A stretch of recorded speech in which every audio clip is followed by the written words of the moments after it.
한 5분 정도 지체가 되었습니다. 바로 지금으로부터 제5회 과학기술 포럼을 시작하겠습니다. 이 과학기술 포럼은 한밭대학교 링크 플러스 사업단이 링크 사업단과 대전과총에서 주관하고 있습니다. 오늘의 주제는 신재생에너지 산업의 미래 전략과 산학연 협력 방안에 관한 내용입니다. 먼저 곽윤원 대한과총 회장님의 인사 말씀과 내린 소개가 있겠습니다.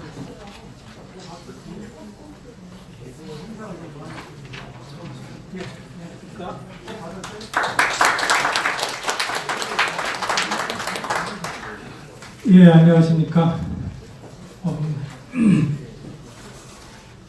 아마 폭염이 막 몰아치고 그 다음에 가뭄 때문에 고생을 하고 막 이런다고 했던 게 엊그제 같은데 어느덧 썰렁해져가지고 아침 저녁으로 옷깃을 가다듬어야 되는 그런 정도로 빠르게 세월이 흘러가고 있음을 느끼게 됩니다. 오늘 이 자리에 참석해 주신 많은 분들께 감사를 드리고요. 간단히 내빈 소개를 하고 그 다음에 시작을 하도록 하겠습니다.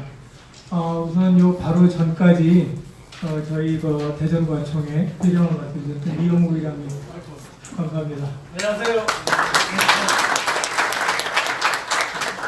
그리고 언제나 저희 이런 행사에 가장 활발하게 활동해 주시는 장현준 박사님 감사합니다.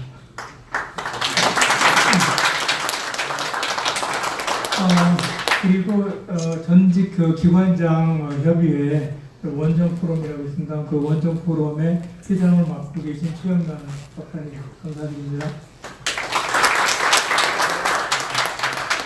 예, 그리고 또 많은 내빈들께서 와주셨습니다만은 일일이 소개 못해드리는 걸 양해해 주시기 부탁드리고요. 방금 말씀하신 것처럼 아마 여기 호텔에 생각보다 차대기가 굉장히 어려워가지고 아마 조금 시간에 여유를 갖고 오지 않으신 분들은 아마 지금 주차장에 계실 것 같습니다. 그래서 그분들은 아마 좀 이따가 또 합류하실 거라고 생각을 하고요. 오늘 사실 이 자리는 저희가 에너지 관련돼서 아마 사실 정부가 바뀌면서 에너지 관련돼서 지금처럼 그 많은 토론이 있었던 적이 아마 한 번도 없었다고 생각이 됩니다.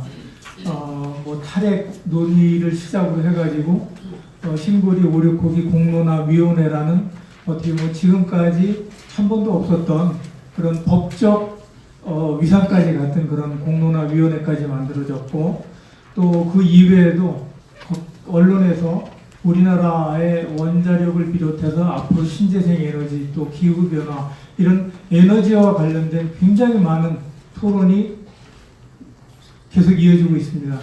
제 생각에는 아마 이런 기회가 어떤 면에서는 우리나라가 에너지와 관련돼서 굉장히 취약하고 사실은 97.5%, 98%의 에너지를 수입하는 나라이기 때문에 에너지 관점에서는 굉장히 진짜 빈약한 나라임에도 불구하고 사실 저희가 그동안에 에너지에 대해서는 어떻게 보면 너무 편안하게 지내왔던 게 아닌가 하는 생각이 듭니다. 사실 그런 관점에서 본다고 할 때 이런 논의가 활발하게 전개되는 것은 저는 굉장히 바람직한 일이 아닌가 하는 생각이 듭니다. 특히 우리 대한민국 국민들이 보면 어떤 이슈가 하나 생기면 한 2달 정도 지나면 대부분 그거에 전문가가 되지 않습니까? 광우병 때도 그랬고 또 다른 거 지나가면 하여튼 저희들은 그런 전문가가 되는 것 같은데 이번 기회를 통해서 전 국민이 에너지 관점에서 또한 전문가로 다시 또 거듭 태어날 수 있는 계기가 됐으면 하는 생각이 듭니다.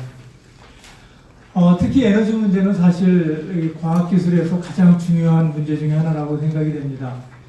제가 1901년부터 2016년까지 116년이죠. 116년 동안 노벨 물리학상을 수상한 게 몇 년 전쟁 때문에 못하고 몇 년이 안 된 경우가 있습니다. 그래서 그걸 제외하고 나면 약 110번 조금 넘게 매년 노벨 물리학상을 수상을 했습니다만은 노벨 물리학상 수상한 것 중에서 거의 60% 정도가 원자, 핵, 그 다음에 뭐 에너지 이쪽 관련된 부분이 60% 정도 됩니다.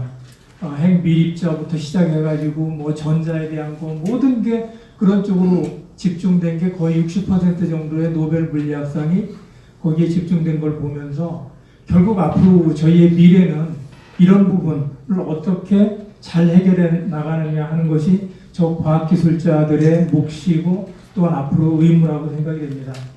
오늘 이 자리를 마련해서 지난번에는 저희가 원자력 에너지와 관련된 논의를 한번 했습니다. 그리고 이어서 원자력 에너지만이 아니라 또 하나 가장 많은 논란이 되고 있는 그렇다면 신재 또 원자력 이외에 다른 기술에 근거한 에너지들은 우리가 작업할 때 산학원 협력 방안은 어떻게 전개해 나가는 것이 좋겠느냐 하는 부분에 대해서 오늘 논의가 이어지도록 하겠습니다. 특히 오늘 이 논의는 아까도 잠깐 언급이 있었습니다만 한밭대학교 리크 사업단과 함께하게 되어 있어서 또 더 뜻이 깊다고 생각이 되고요. 오늘 이 자리에 특히 연사로 참석해 주신 분들을 간단히 소개해 드리도록 하겠습니다. 우선은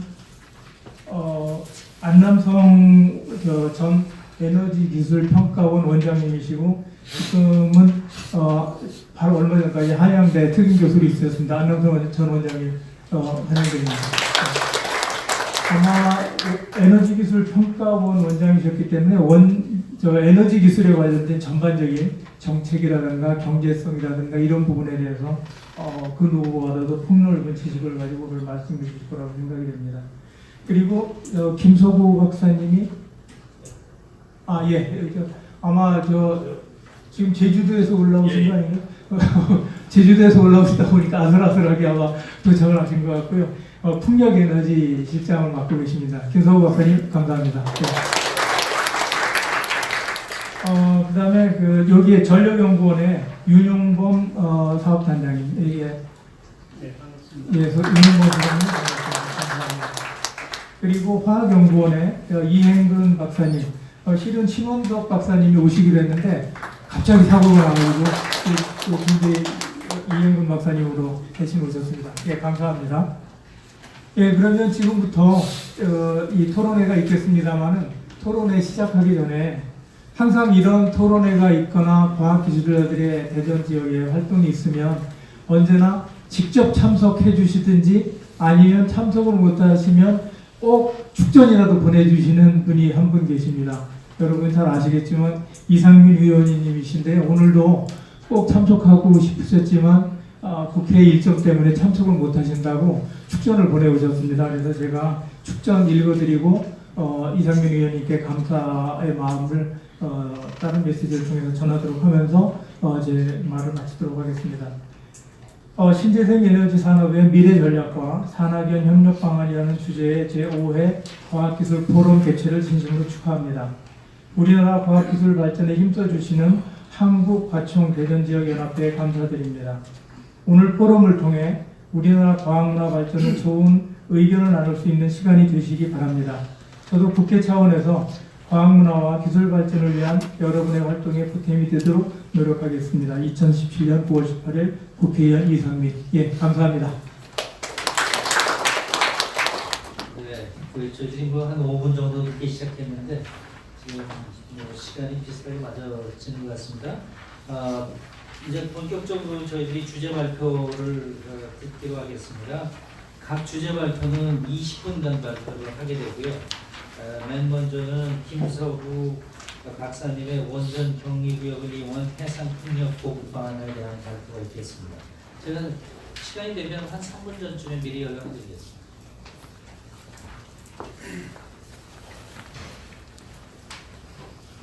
네, 안녕하세요. 방금 소개하던 한국에너지기술연구원의 근무하는 김성우입니다. 제가 오늘 발표드릴 주제는 원전 격리구역을 이용하는 해상풍력 보급 방안인데요. 실은 저희 에너지연구원에서 지금 수행하고 있는 사업에 대해서 이제 간략하게 소개해드리고자 합니다. 순서는 신재생 보호목표 3020, 그다음에 국내 보호 환경 순으로 발표드리도록 하겠습니다. 네, 신정부 들어서 갖고 신재생 보호 목표를 3020으로 좀 확대했습니다. 아시다시피 30년까지 총 전력 생산량의 20%를 신재생 에너지로 보급하겠다는 얘기인데, 이거를 달성하려면은 2030년까지 설비 용량 기준으로 육상의 3기가, 해상의 14기가와트의 풍력 발전기를 꼽아야만 달성 가능합니다. 근데 굉장히 지난한 일이죠. 특히나 육상 같은 경우는 지금 현재 우리나라가 1기가가 약간 넘었습니다. 올해 초 기준으로. 근데 현재 육상풍력발전단지 허가, 발전사업 허가를 받은 용량만 6.6기가와트입니다. 거기에 반만 실제로 설치가 돼도 육상은 보호 목표 달성하는데, 해상은 이제 겨우 0.03기가와트가 뽑혔을 뿐입니다.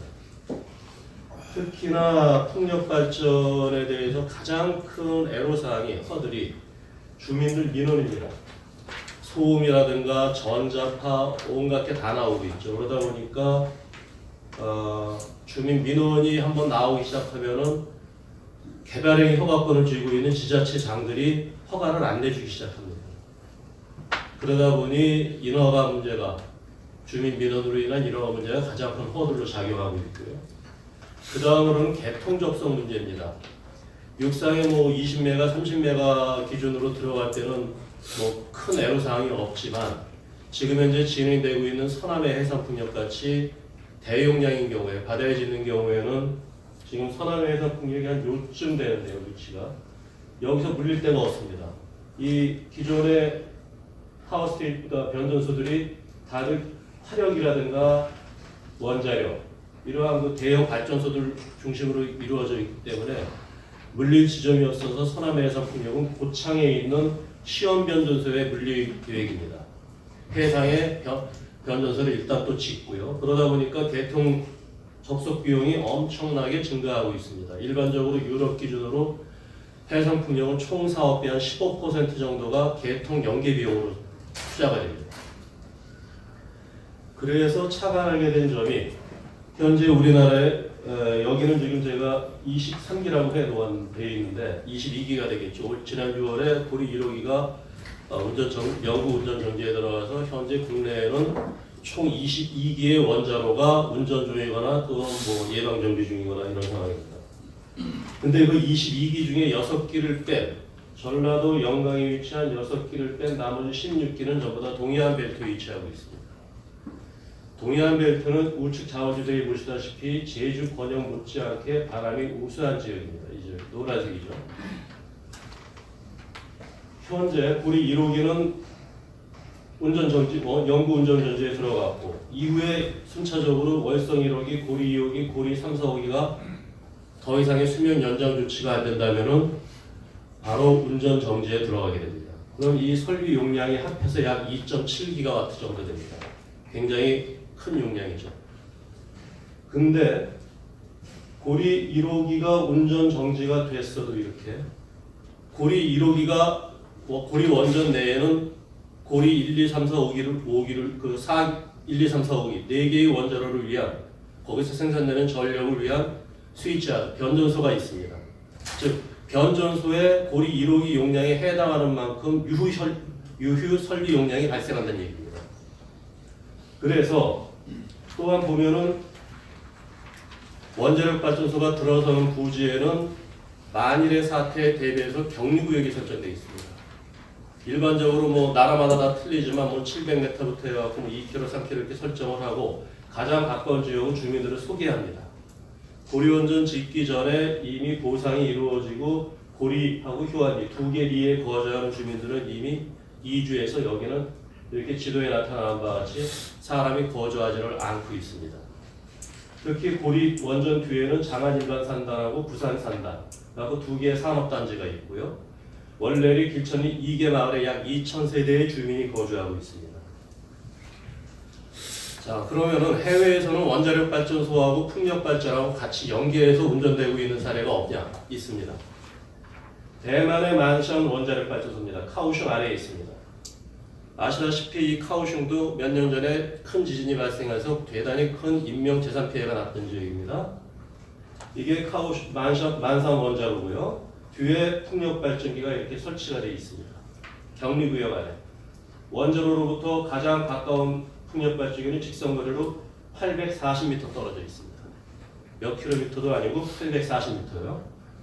그 다음에 일본의 젠카이 원전입니다. 규슈 전력이 소유하고 운전 중인 젠카이 원전인데, 젠카이도 이렇게 원자로가 있고 격리구역 내에 풍력 발전기를 설치해서 운전 중에 있습니다.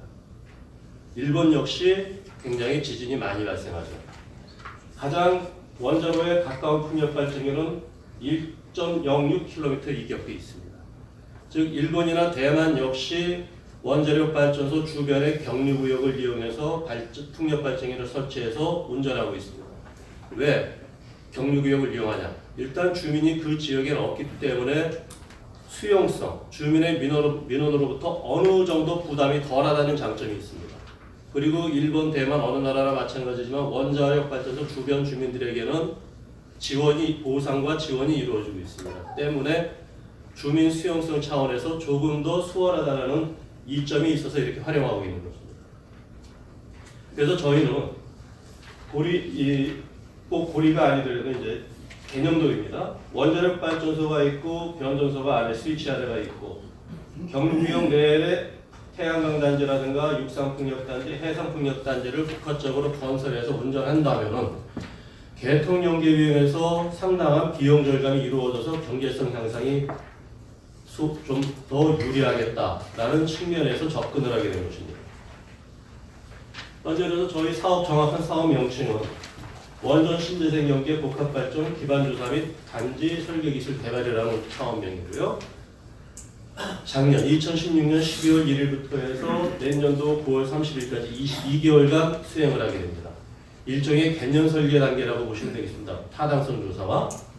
그래서 정부에서 약 19억 원을 지원하고 저희 에너지기술연구원이 주관기관으로 사업을 이끌고 있고 한국수력원자력과 한국전력기술이 매칭을 내고 들어와서 마치 참여기관으로 사업을 진행 중에 있습니다.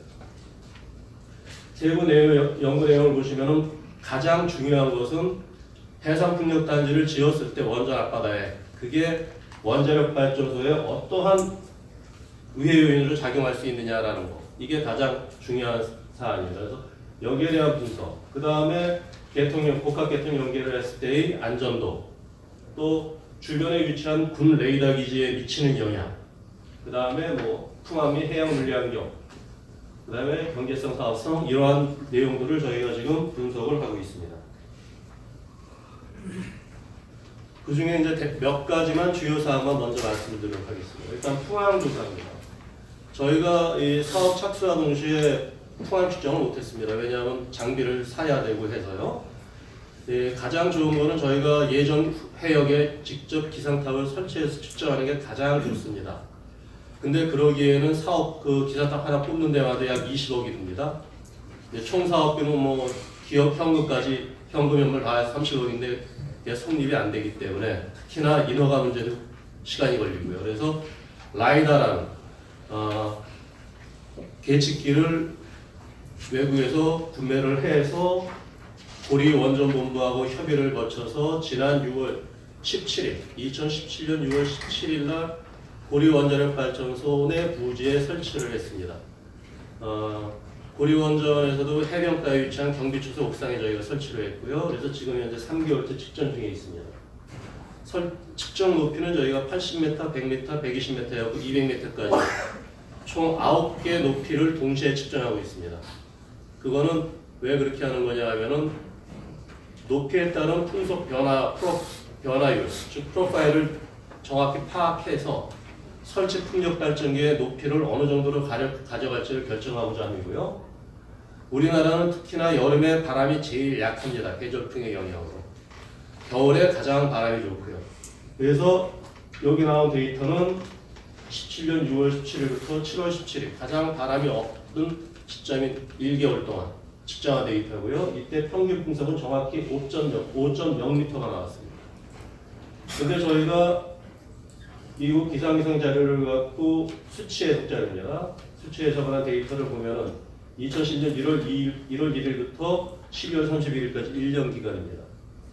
6월하고 7월에 120m 높이에서 5.08, 5.39의 풍속을 갖고 있습니다. 평균 풍속이. 80m에서는 5.04, 5.35.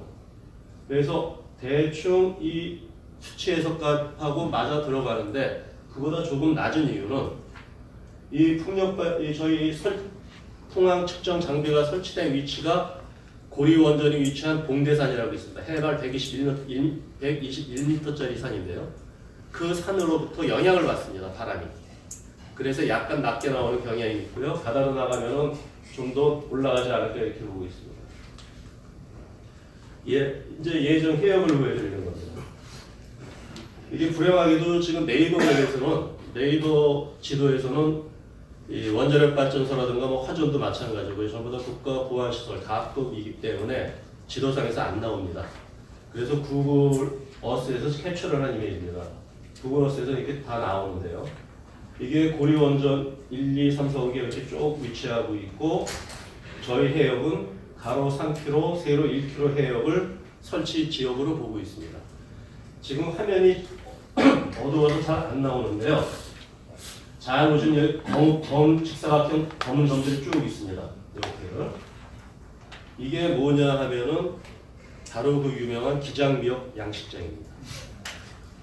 그게 바로 저희가 이 해안으로부터 2.5km 이격한 이유입니다.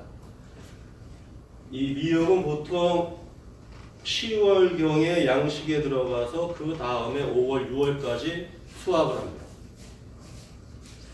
그리고 끝나면은 곧바로 이 기장 이쪽 양식업 하시는 분들이 여기서 다시마를 양식을 합니다. 즉 1년 내내 미역과 다시마를 양식을 하기 때문에 실제 여기 만약 해상풍력단지 공사가 들어간다 하면은 굉장히 큰 민원이 나올 겁니다. 아주 뭐 1년치 보상 정도가 아니고 몇 년치를 해줘야 될 상황이 됩니다. 그래서 오늘 이 자료에는 뺐지만 양식업자들하고 공존할 수 있는 방법도 저희가 지금 개발을 해서 디벨롭 중이고요. 특히나 이 위성 사진을 자세히 보시면은 주변에 불악이 여기 있고 여기 있는 걸 불악같이 보이는 게 이렇게 있는 걸 알 수 있습니다. 근데 이게 실은 마을은 아니고요. 여기는 그러니까 작은 공자들이 이렇게 좀 몰려 있고 여기 아래쪽이 여기가 이제 마을들이 있습니다. 그리고 저희가 이 고리원전 해변으로부터 1km 이격거리를 설정한 이유는 대개를 보면 외국 사례도 그렇고 좀 전에 보였던 일본이나 대만 사례도 그렇고 한 1km 내외를 그러니까 안전을 위한 이격거리로 지금 제시를 하고 있습니다. 그래서 저희도 그거 따라서 이렇게 2km 이격을 했고요. 그 다음은 가로 3km, 세로 1km 해역에 대한 저희가 해저 지형 및 해양 물리학적 탐사한 결과를 간략히 소개드리겠습니다. 지금 고리 원전이 여기 위치하고 있고요. 보시면은 수심은 이쪽이 한 20m 정도 됩니다. 수심이 이쪽이 한 48m, 블록하우스 48m 내외의 지역입니다. 그래서 서에서 동으로, 내해에서 외해로 갈수록 수심이 깊어지는 경향을 보이고 있는데 일반적으로 저희가 해상풍력 발전기를 기초구조물을 사용해서 설치할 때 적합 심도를 50m까지를 보고 있습니다. 때문에 풍력 발전 해상 단지를 꾸미는 데는 수심에서는 문제가 없다. 이렇게 저희 결론이고요. 다음은 해저면 영상 촬영 결과입니다. 소나를 위해서 저희가 해저면 영상을 쫙 촬영을 다 했는데요. 1, 2, 3이라고 되어 있는데 여기에 바로 어초가 있습니다. 인공 어초를. 수정관리원단에서 이제 어초를 투하한 건데 꽤 오래된 걸로 보입니다. 그래서 자세히 영상을 보시면 이렇게 어초들이 군락을 이루고 있는데 그래서 이 지역은 저희가 활용을 못합니다. 풍력발전기를 설치를 할 수 없는 지점이 되어버렸습니다. 생뚱맞게도 2번 지점에 이 어초가 하나 이렇게 굴러나왔는데 어떠한 이유인지 모르겠습니다. 태풍이 와서 그런 건지 모르겠지만 여기 있던 어초가 여기까지 굴러 내려온 걸로 보이고요. 그 다음에 이게 바로 대형 해저 안반입니다. 여기 나와 있는 동해안 지역에는 무슨 왕돌장이라고 그러는 식으로 해저면에 거대한 화강 안반이 존재하는 데가 많습니다. 그런데 특히 이제 대게 이런 것들이 서식한다고 그러는데 그래서 바로 이 화강 안반이 이렇게 영상으로 보이고요. 그다음에 이 암심입니다. 암심은 뭐냐 하면은 시베 해저면에서 기저안반까지 해서 민실에 그러니까 해수면에서 기저함방까지의 깊이입니다. 보면은 26.5에서 64.1m로 비교적 양호한 안심을 보이고 있고요. 다만 조금 좀 동해안 해역 특성으로는 저희가 알고 있는 동해안하고는 좀 틀린 특성이 바로 요 층구도입니다. 층구도라는 건 뭐냐면 해저면 시베드에서부터 기저함방까지의 깊이인데 여기 이상하게 이쪽 면에 퇴적물이 최대 25.6m까지 쌓여 있습니다. 동해안은 일반적으로 그 퇴적물이 이렇게 많지 않고요. 서해안하고 달리 보통 기저함방까지 깊이가 그렇게 깊지 않은데 해당 해역에 퇴적물이 한 25m 이상 쌓여갖고 공사를 만약 여기서 한다고 그러면은 구멍을 뚫을 때 기반함까지 구멍을 뚫어 나갈 때 이 퇴적물들이 물 위로 떠올라서 흘러나가기 때문에 이게 양식업, 미역이나 다시마 양식하는데 굉장히 큰 피해를 줄 것이다. 이렇게 보이고요. 그렇다면 그런 부유물을 최소화할 수 있는 다른 공법을 적용해야만이 주민들에게 돌아가는 피해를 최소화할 수 있다. 이렇게 판단해야 됩니다. 3분 남았습니다. 네.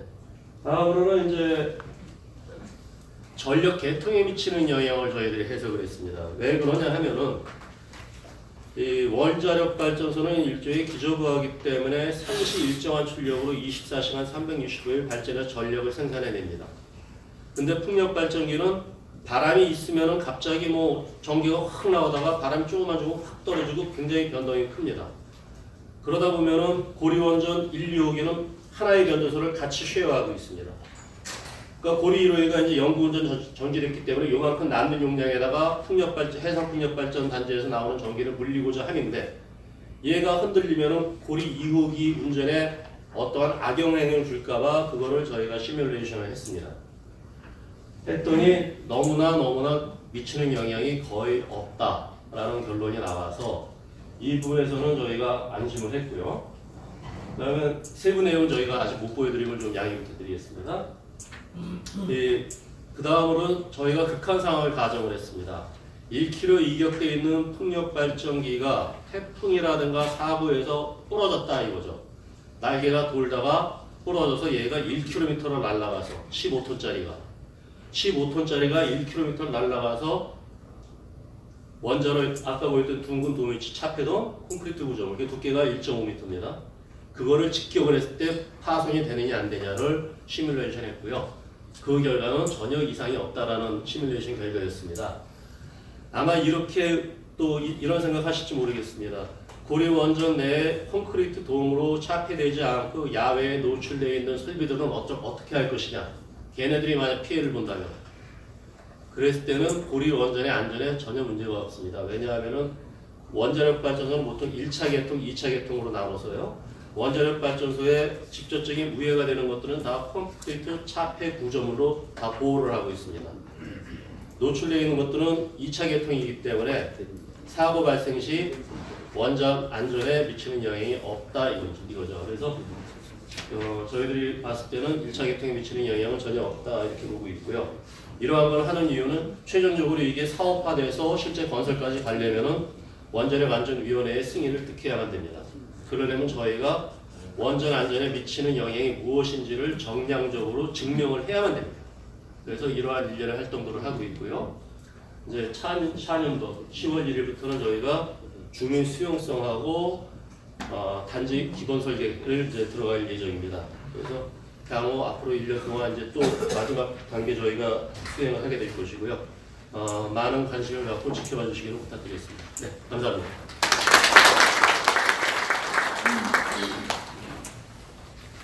네, 정확한 시간을 맞춰주셨습니다.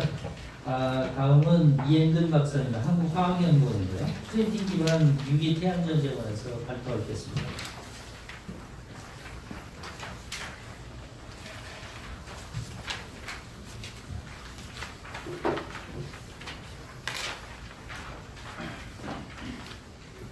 안녕하세요. 처음 뵙겠습니다.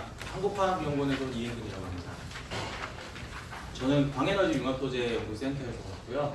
원래는 센터장이신 신원석 박사님께서 발표를 하시기로 되어 있는데 몸이 좀 아프신 바람에 제가 대신해서 참석하게 되었습니다. 양해 부탁드립니다. 오늘 제가 말씀드릴 내용은 프린팅 기반 유기 태양전지라고 제목을 정했는데요.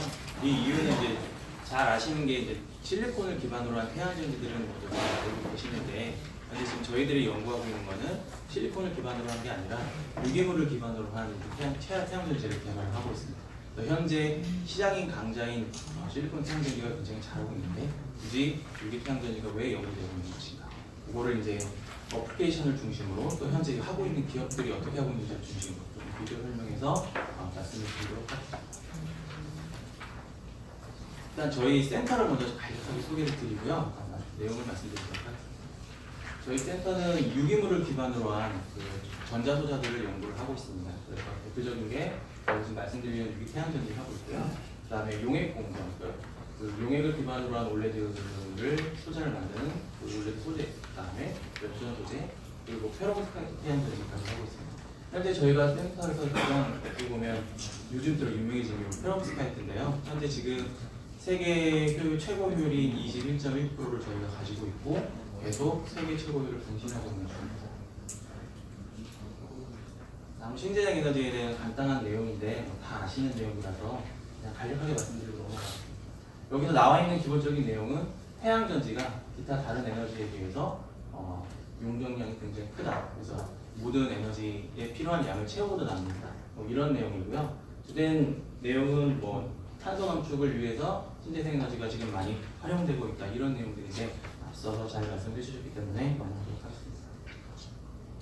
그럼 이제 태양전지에 대해서 좀 본격적으로 말씀드리겠습니다. 태양전지는 빛을 받아서 전기를 생산하는 소자인데요. 보통 어떤 물질이 태양을 받아서 전자를 생산하느냐에 따라서 몇 가지 기술을 나누게 됩니다. 지금 나와 있는 건 전통적인 실리콘을 사용하는 기반 태양전지들과 그다음에 CCD나 CIGS 같은 망막형 2차 태양전지, 그다음에 이제 오늘 제가 말씀드리려는 유기물을 기반으로 한 3세대 태양전지들이 있습니다. 여기 표에서 보시면 명확히 아실 수가 있겠는데, 실리콘을 기반으로 한 전통적인 태양전지들은 이미 효율이 굉장히 높고 기술적으로도 굉장히 안정화된 게 들어가 있습니다. 보시면 싱글 크리스탈린 실리콘을 사용하는 경우에 지금 셀 효율은 벌써 27%, 모듈 효율도 20%를 넘고 있고요. 근데 그에 반해서 지금 유기 태양전지는 셀 효율이 이제 막 10%를 좀 11% 정도 넘은 상황이고, 모듈 효율은 그보다 훨씬 더 낮은 8%대에 가까운 상황입니다.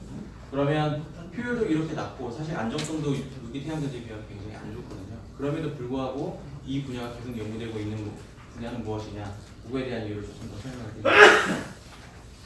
무기 태양전지 비교해서 유기 태양전지의 장점을 얘기할 때 보통 이런 것들을 얘기하는데요. 이 중에서 가장 중요한 거는 유연성과 그 다음에 어플리케이션을 활용이 됐을 때 사용할 수 있는 특징, 이 가볍고 투명하고 색깔을 갖고 있습니다. 심미적인 요소가 있다. 이런 장점이 있겠습니다.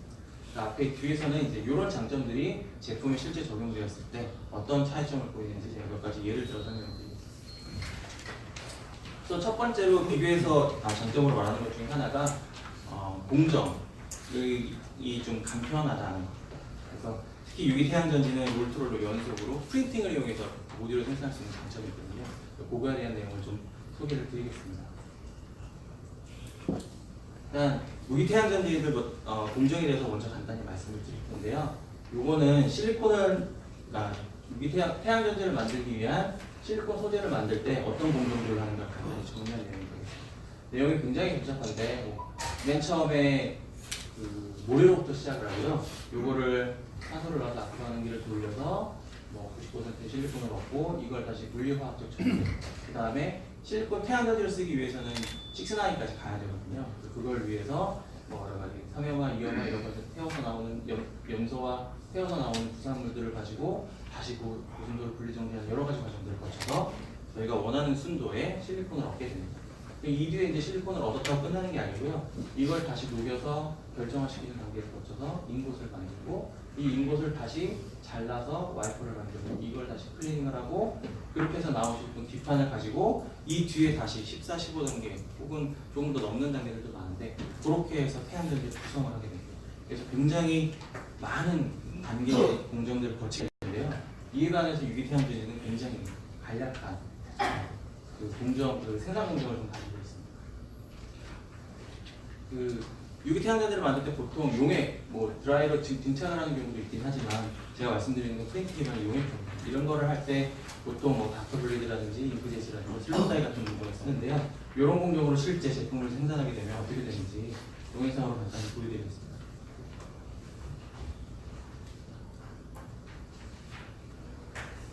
이 동영상은 유튜브에 공개가 되어 있고요. 인피니티 PV라고 덴마크의 스피노프한 어떤 조그만 회사에서 나왔습니다.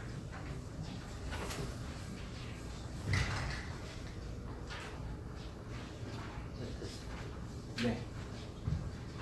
그 유기태양전지 보통 구조는 상하부로 전극이 있고요. 그 다음에 전자와 호를 수송할 수 있는 수송층, 그 다음에 이제 빛을 받아서 전자를 생산하는 활성층 이렇게 되어 있습니다.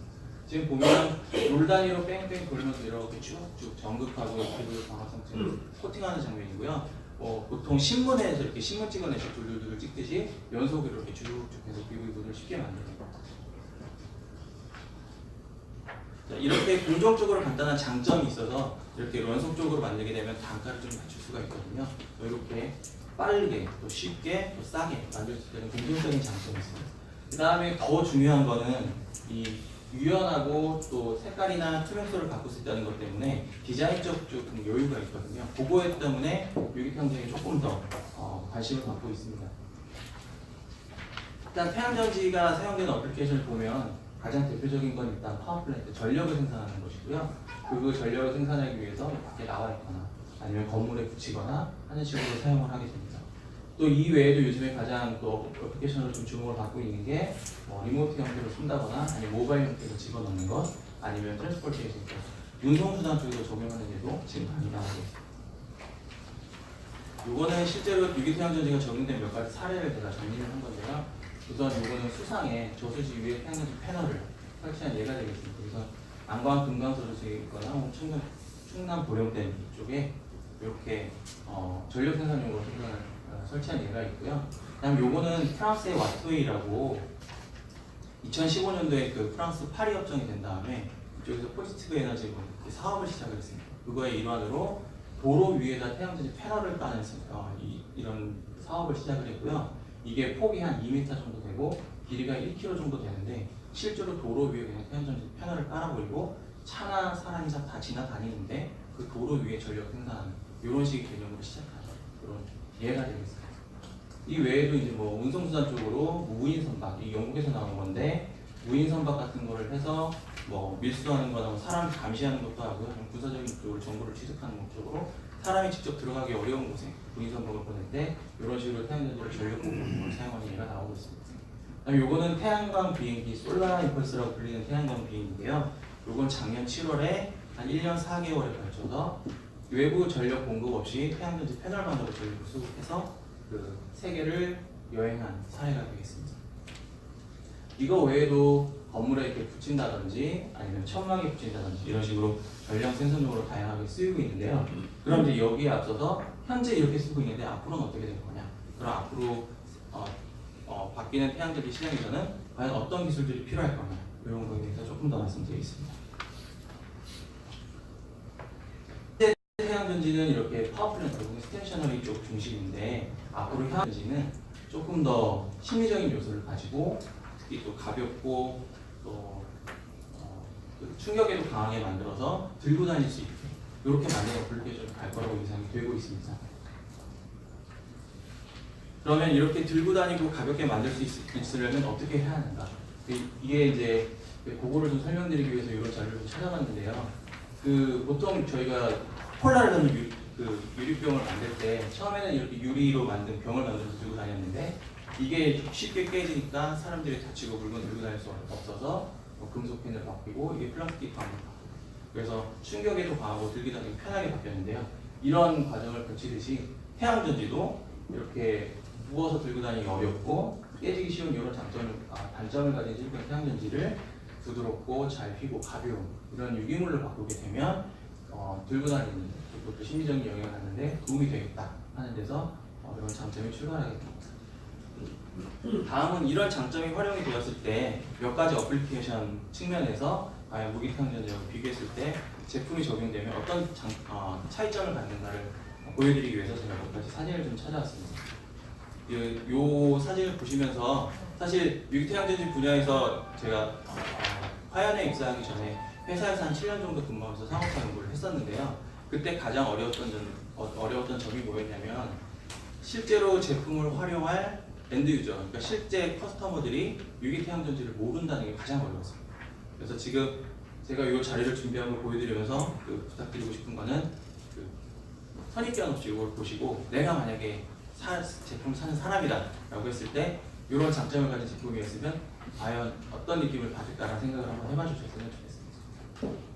일단 왼쪽에 있는 것들은 기존의 무기태양전지를 사용한 어플리케이션이 되겠고요. 오른쪽은 같은 어플리케이션인데 유기물을 사용하는 사진입니다. 위에 있는 사진은 건물에 적용해서 전력을 생산하는 BIPV 어플리케이션입니다.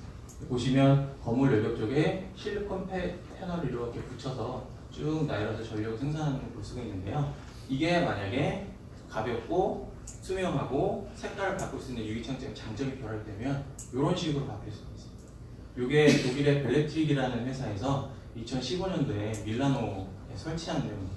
이게 이제 솔라트리라는 이름으로 설치를 했는데요. 보시면 모양이 육각형 모양으로 이렇게 되어 있는데 이 모양이 사실은 소비자가 원하는 모양을 바꿀 수 있습니다. 실제로 이 회사는 어떤 서비스를 하냐면 커스터머가 내가 이런 모양을 원한다라고 그림을 도면을 그려주면 이 회사에서 거기에 맞게 정기적 설계를 합니다. 그래서 사용자가 원하는 모양으로 OPV 모듈을 만들어주고요. 더군다나 여기 들어가는 태양전지 모듈의 색깔이나 투과도까지도 커스터머가 원하는 대로 어느 정도 조절이 가능합니다. 다음은 차량에 들어가는 태양전지 패널입니다. 이게 지금 자동차가 이제 스마트 자동차 시대로 넘어가게 되면서 그 안에 여러 가지 센서라든지 촬영 소자라든지 그런 정기적인 부가물들이 많이 들어가서 전력을 많이 소모하게 되는데요. 그런 전기적인 소모품들에 대해서 에너지를 공급하는 차원에서 자동차에도 태양전지 패널을 적용하는 데가 많이 요즘 개발이 되고 있습니다. 여기서 보여드리고 있는 거는 파나소닉하고 테슬라가 실제로 다음 세대 모델에다 넣기 위해서 실제로 제품을 만든 것이고요.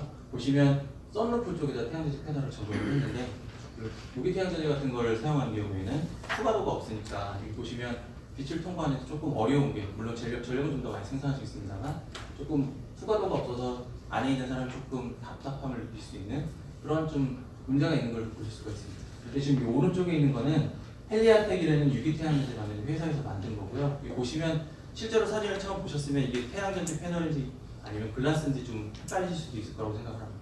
이게 실제로 수과도 60%를 갖는 유기태양전지 패널이고요.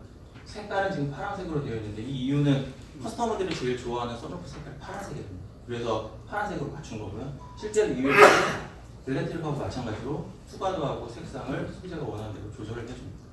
그래서 여기 홈페이지에 들어가 보시면 자기들이 만들 수 있는 색상들이 쭉 나열되어 있고 원하는 거, 크기, 색깔, 투과도 골라라 이렇게 되어 있습니다. 다음은 모바일용으로 에너지를 충전하는 충전기 어플리케이션인데요. 오른쪽에 보시면 유기태양전지를 사용하는 태양전지 충전기가 되겠고요. 오른쪽이 유기태양전지를 사용하는 충전기 어플리케이션이 되겠습니다. 이건 헬리온이라고 인피니티 PV 아까 동영상을 보여드린 그 회사에서 팔고 있는 제품이고요. 실제로 이 회사 홈페이지 들어가시면 구매를 하실 수가 있습니다. 현재 12만 5천 원 정도에 판매를 하고 있고요. 크기는 보시면 이게 아이폰 6인데 아이폰 6의 절반 정도 되는 주머니에 넣어 다닐 수 있는 작은 소형. 이게 어떻게 사용하는 거냐면 왜 저희 집에서 쓰는 진공청소기 콘센트 쭉 뽑는 거잖아요. 줄 뽑듯이 쭉 뽑으셨다가 태양 비치는 것에다가 충전을 하고 다 사용하면 다시 줄을 들고 나와서 주머니에 넣고 다니고 이런 식으로 지금 만들고 있는 제품입니다. 실제로 아이폰 6 같은 경우에는 2~3시간 정도 외부 빛에 놓으면 충전이 다 완충이 되는 걸로 다 되어 있고요. 이 회사 같은 경우에는 조금 제가 개인적으로 응원하고 있는 게 사실 아까 말씀드렸다시피 유기태양전지가 사람들이 많이 모르거든요. 근데 이 회사가 그런 문제를 좀 해결하기 위해서 실제 커스터머들하고 굉장히 접촉하려는 노력을 많이 합니다. 그래서 이 회사는 지금 페이스북에 이런 걸 올려놓고 자기들 기술도 소개를 하고 사람들하고 만나려고 많이 하거든요. 또 크라우드 펀딩 같은 걸 해서 킥스타터에서 돈도 모아서 사람들한테 제품도 팔고 제품 개발도 하고 있고 실제로 크라우드 펀딩에서 굉장히 성공을 했었습니다. 한 14억 정도를 모았었고요. 그렇게 해서 이렇게 제품을 만들고 또 홍보도 하고 있습니다. 다음은 하연에서 와서 저희가 이제 태양전지 관련해서 저희가 어떤 연구들을 하고 있는지 좀 간단히 말씀드리겠습니다. 저희는 일단 태양전지에서 제일 중요한 거는 소재거든요. 가장 높은 보유율을 보이는 소재. 그래서 어떻게 효율을 높은 소재를 만들 것이냐는 걸 하고 있고, 거기에 좀 더 나아가서 그 효율 높은 소재가 실제로 제품이 될 수 있는 가능성이 있느냐까지 어느 정도 검증하는 걸 저희가 목표로 하고 있습니다. 일단 이게 이제 저희가 만든 용액형 소재 중에 탑 소재가 되겠습니다. 현재 랩 단계에서는 저희가 11.97%를 얻고 있고요. 아까 말씀을 안 드렸는데 지금 월드탑 인증 효율이 11.5%입니다. 그런데 지금 저희가 11.97%를 얻었고 인증 효율은 11.7%입니다. 지금 저희가 월드탑 기준으로 상회하는 효율 소재를 가지고 있고요. 색깔 아까 말씀드렸다시피 다양하게 변화하는 여러 가지 소재를 저희가 가지고 있습니다. 그 다음에 모듈 쪽인데 저희가 이제 이거를 제품으로 하려면 이런 식으로 모듈을 만들어야 되거든요. 그래서 과연 모듈을 하려면 또 소재가 가져야 되는 특징들 같은 것들이 좀 있습니다. 뭐 열에도 좀 안정해야 되고, 또 공정을 할 때 뒷판과의 적합성도 좋아야 하고, 에어에서 프로세싱이 가능해야 되고, 여러 가지 특징들이 있는데 그런 특징들을 저희 소재가 가지고 있느냐를 평가를 했던 것이고, 그랬을 때 지금 이게 이 에어리어 기준으로서는 월드탑이 8% 정도 되니까 거의 근접한 수준이고요. 대면적 공정으로 봤을 때도 충분히 활용 가능할 만한 소재다라는 보여주는 결과입니다. 네. 다음 마지막으로 실제로 제품화를 노력, 유기태양전지를 테마로 제품화하기 위해서 노력들을 회사들이 많이 하고 있는데 그 중에 몇몇 회사들에 다 보여드릴 수는 없고요. 가장 유명한 회사들이 어떻게 하고 있는지만 간단히 좀 말씀드리도록 하겠습니다. 이 회사는 용액을 하는 건 아니고요. 올레드처럼 증착을 해가지고 유기태양전지를 만드는 회사인데 독일에 있는 헬리아텍이라는 회사입니다. 칼레오 교수가 중심이 돼서 만든 회사이고요. 현재 증착형 소재를 사용한 유기태양전지로서는 최고 효율을 보이고 있습니다. 2016년 작년 기준으로 13%가 넘는 효율을 발표를 했고요. 이 회사는 이미 랩 단계를 넘어섰고 파일럿 단계에서만 운영을 하고 있습니다. 그래서 만드는 최소 사이즈가 30, 40cm 정도 되는 크기이고요. 보통은 미터 단위로 해서 판매를 합니다. 그래서 건물 외벽에 붙이는 다양한 어플리케이션 쪽으로 뭐 이렇게 글라스 위에 붙인다든지 콘크리트 위에 붙인다든지 건물에 붙이거나 차량에 붙이거나 뭐 이런 식으로 다양하게 활용을 하고 있고요. 특히 아까 유기태양전지가 안정성이 문제라고 말씀을 드렸었는데 지금 이 회사는 인트리식하게는 실리콘과 비슷하게 25년 이상의 수명을 가질 수 있다라는 데이터들을 많이 발표를 하고 있습니다. 다음 국내 회사를 하나 소개시켜드리겠습니다. 저희 국내에서는 유기태양전지를 LG화학하고 코오롱 두 군데가 하는데요. LG화학은 소재 회사다 보니까 소재하고 모듈을 동시에 다 개발하고 있고, 코오롱은 소재는 개발하지 않고요. 소재는 외부에서 받아다가 모듈을 만드는 공정 중심으로 개발을 하고 있습니다. 이 코오롱 같은 경우에는 선진국에서 좀 늦게 시작했지만 굉장히 시스템을 빨리 갖췄고요. 그리고 여러 가지 제품들을 선보이면서 발빠르게 대응을 하고 있습니다. 그래서 이런 프린팅에 관련 여러 가지 제품들을 또 만들고 있고, 최근에 몇 가지 어플리케이션을 또 발표를 하고 있는데요. 그 중에 하나가 이런 OPV 스마트 쉘터라고 합니다. 요거는 투명한 유기태양전지 패널을 쉘터 천장에 붙이고 전력을 생산하고요. 이렇게 생산된 전력을 여기 외벽에 붙여놓은 LED를 켜는 전력원으로 사용을 합니다. 그래서 낮에는 전력을 받았다가 밖에는 그 에너지를 이렇게 부피를 내는 쉘터, 이런 어플리케이션을 또 발표를 했고요.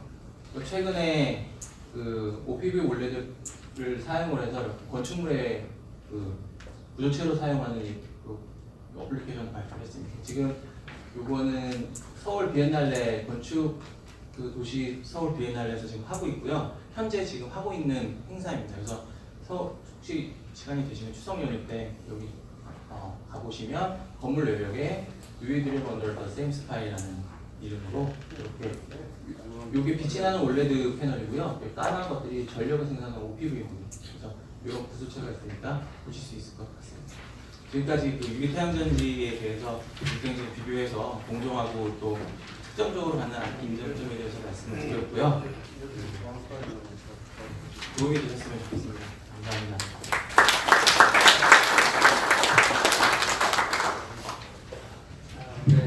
네, 감사드립니다. 다음은 안남성 박사님의 디지털 기술의 혁명과 에너지 시스템 전환에 관해서 발표가 있겠습니다.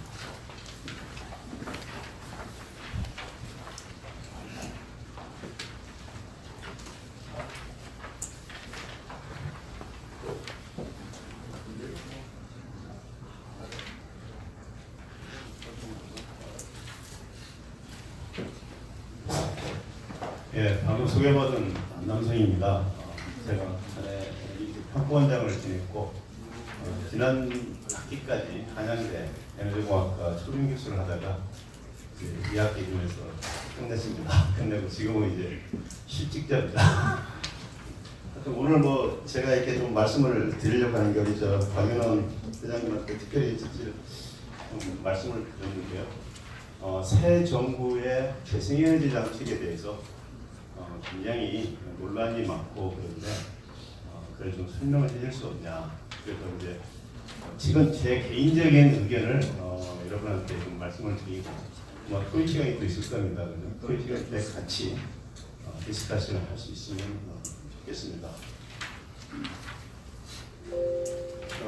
이 새 정부의 에너지 정책의 주요 내용은 이 세 가지입니다. 잘 아시겠지만 원자력 발전과 석탄 발전소의 의존도를 굉장히 줄이겠다는 게 이제 첫 번째 토픽이고요. 재생에너지 쪽을 대폭 확대하겠다. 2030년까지 발전량 비중 20%를 이제 해주겠다 이렇게 얘기를 하고 있고, 실질적으로 뭐 잘 언급은 안 되고 있지만 새 4차 산업 사이에, 4차 산업혁명 사이에 적절한 에너지 시스템으로의 전환을 해야 되고, 이를 위한 새로운 비즈니스 모델, 디지털 기술, 디지털 혁명을 에너지 시스템에 어떻게 가져올 거냐 하는 게 이제 실질적으로 안에 들여다보면 주요한 내용으로 이렇게 되어 있습니다. 그 내용을 잠깐 설명을 드리겠습니다. 사실 뭐 20분이 이게 많은 시간이 아니기 때문에 굉장히 제가 제한된 시간으로 되어 있지만 나중에 토의 시간을 통해서 또 말씀을 드릴 기회가 있을 것 같습니다. 그래서 키는 앞에 두 개 분야는 뭐 앞에 첫 번째 분야는 많은 더 토의도 있고, 그래서 두 번째와 세 번째 분야를 인정을 해서 말씀을 드리겠습니다. 우리가 이제 흔히 여러분 생각하시면 1900년도에 우리가 수송 시스템을 보면은 말이 이게 이제 유마차가 수송을 대부분 담당하다가 내연기관이 들어오면서 그때 이제 개발이 되면서 10년 만, 11년 만에 1911년 만에 그 모든 유마차가 내연기관 자동차로 이제 리플레이스먼트가 됩니다. 대체. 그때 이제 가장 핵심적인 게 뭐냐면 이 수송은 에너지와 똑같이 사유를 구성하고 있는 중요한 인프라 중에 하나입니다. 결국 코스트 문제입니다. 유마차가 끌던 게 처음에는 굉장히 비용이 낮았지만 새로운 내연기관이 들어오면서 거기에 가스나 오일 같이 아주 저렴한 연료가 개발이 되고, 그것을 사용하는 내연기관의 자동차가 나오면서 곧 경제성이 아주 코스트가 떨어지면서 자연스럽게 트랜지션이 일어나 그런 걸 볼 수 있고, 최근에 이제 내연기관을 전기자동차로 이제 우리가 많은 얘기를 하는데, 전기자동차도 처음에는 불가능하다고 생각을 했습니다. 왜냐하면 너무 비싸다, 전기자동차가 내연기관에 비해서. 그렇지만 최근에 와서는 또 그 생각이 바뀌고 있는 게, 전기자동차의 가격이나 그 중요한 그 컴포넌트인 배터리의 가격이 굉장히 급속히 떨어지고 있다. 그걸 저희가 이제 엑스포넨셜 테크놀로지라고 하는데, 그 코스트가 떨어지면서 이제 내연기관 자동차도 전기자동차 자동차로 대체를 하는, 그게 이제 인프라를 구성하고 있는 주요한 기술이 어떻게 역사적으로 대체되는가 하는데, 가장 기본은 코스트다 하는 걸 이제 제가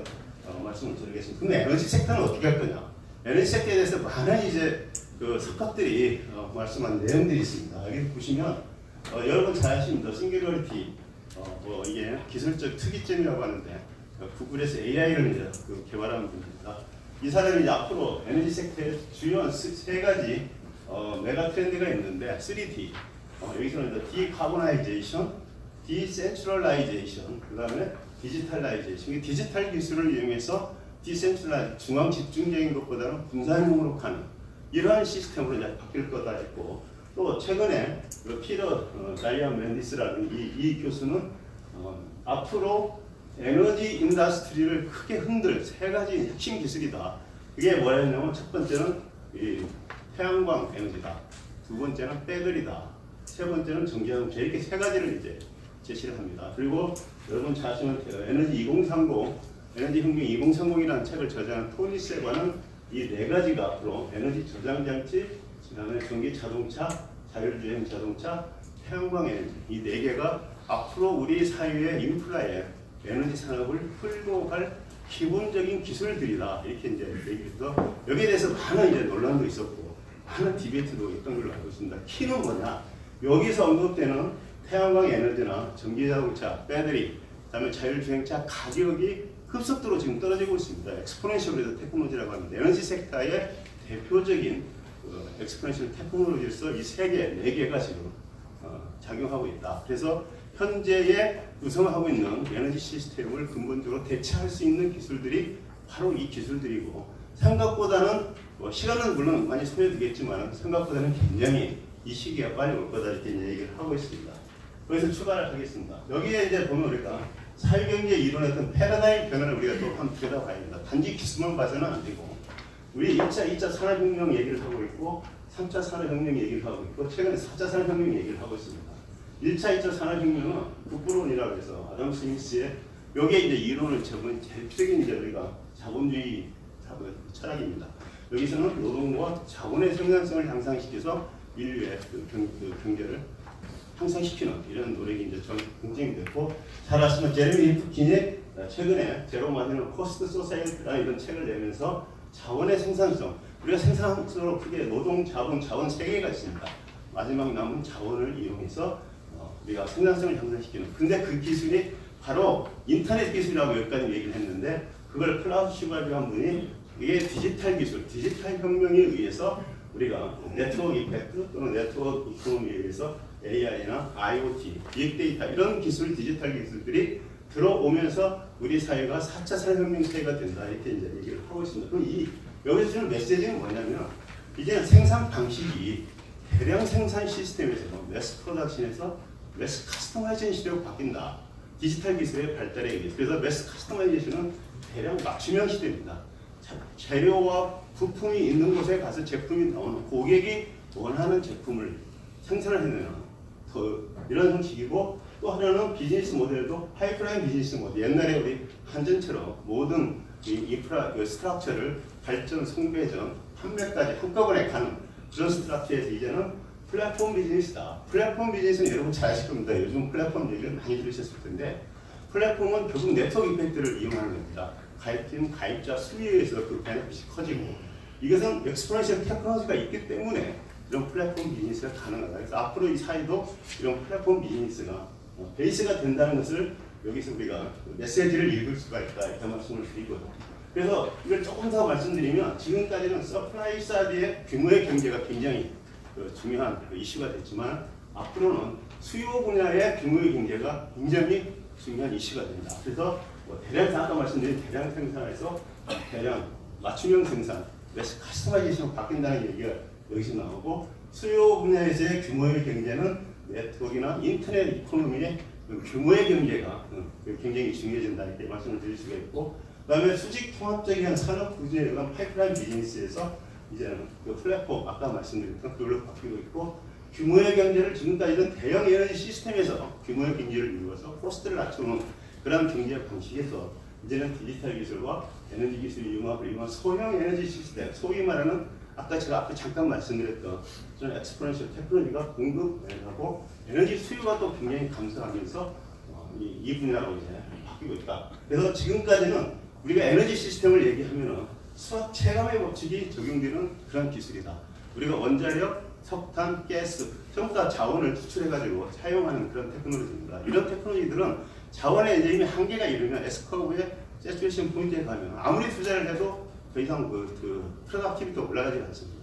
그렇지만은 수학 체증의 법칙이 적용되는 기술, 대표적으로 아까 말씀드렸던 태양광, 배터리 이런 기술들은 수학 체증의 법칙이 고려가 된 기술이 앞으로 우리 사회를 끌고 갈, 우리 사회 인프라를 끌고 갈 그런 기술이라는 게 이제 이건 제가 뭐 말씀드린 게 아니고 경제학이나 이런 데서 나오는 페이퍼를 제가 유학에서 전달을 해드린 내용입니다. 그래서 수요도 보면은 지금 우리 예를 전력이 맥킨지에서 지난해 나왔던 자료인데, 지금 현재의 우리가 가정용만 보면 가정용의 100%가 수요가 있다. 이럴 때 앞으로 이러한 4개의 단계를 거치면서 앞으로 2020년에 2025년 가면 전력회사가 가정에 공급하는 전력은 지금 13%밖에 안 된다. 나머지는 여러 가지 스마트 어플리케이션이나 빌딩이나 그다음 특히 여기는 디스트리뷰티드 제너레이션에 의해서 자체적으로 생산하고 자체적으로 사용하는 이런 시스템으로 바뀐다. 그래서 이제 전력회사한테도 굉장히 큰 메시지를 전달해주는 이런 데이터다 이렇게 말씀을 드릴 수가 있습니다. 그리고 우리가 또 보면 MIT에서 그 미디어랩에서 3D 사이언스라는 그 프로젝트를 수행하면서 미래의 에너지 시스템은 전형적으로 이처럼 회복이 가능한 리실리언트라고 얘기하는데 에너지 네트워크를 가져갈 거다.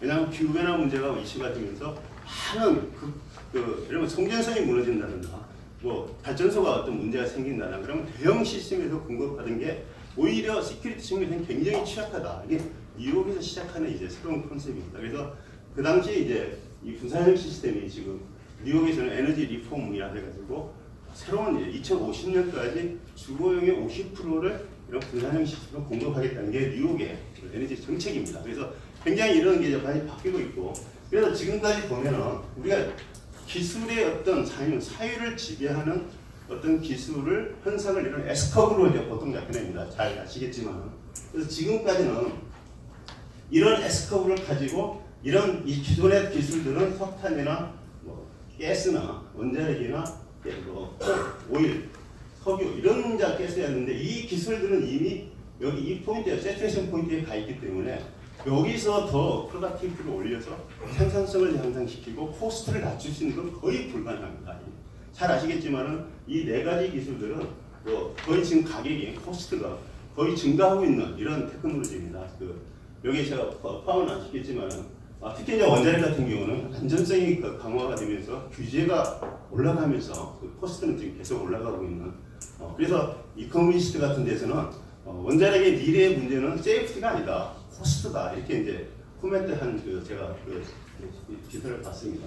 근데 앞으로 이런 디지털 디스럽션이 일어나면서 여기서 보시는 것처럼 새로운 기술들, 분산의 디스트리뷰티드 에너지 리소스라 해가지고 아까 말씀드린 디밴드 사이드 이코노믹스로 스케일을 이용할 수 있는 새로운 기술들이 지금 대체하기 시작한다. 지금은 아직 이 기술에 비해서 상당히 좀 미약하고 가격이 좀 비싸고 여러 가지 이제 불편하고 그런 것도 있지만은 이미 이 티핑 포인트를 지금 지나고 있다. 티핑 포인트는 여러분 잘 아실 겁니다. 티핑 포인트를 지나면 정부의 서브시디나 이런 거 없이도 우리가 자체적으로 시장에서 서바이브 할 수 있는 그런 포인트입니다.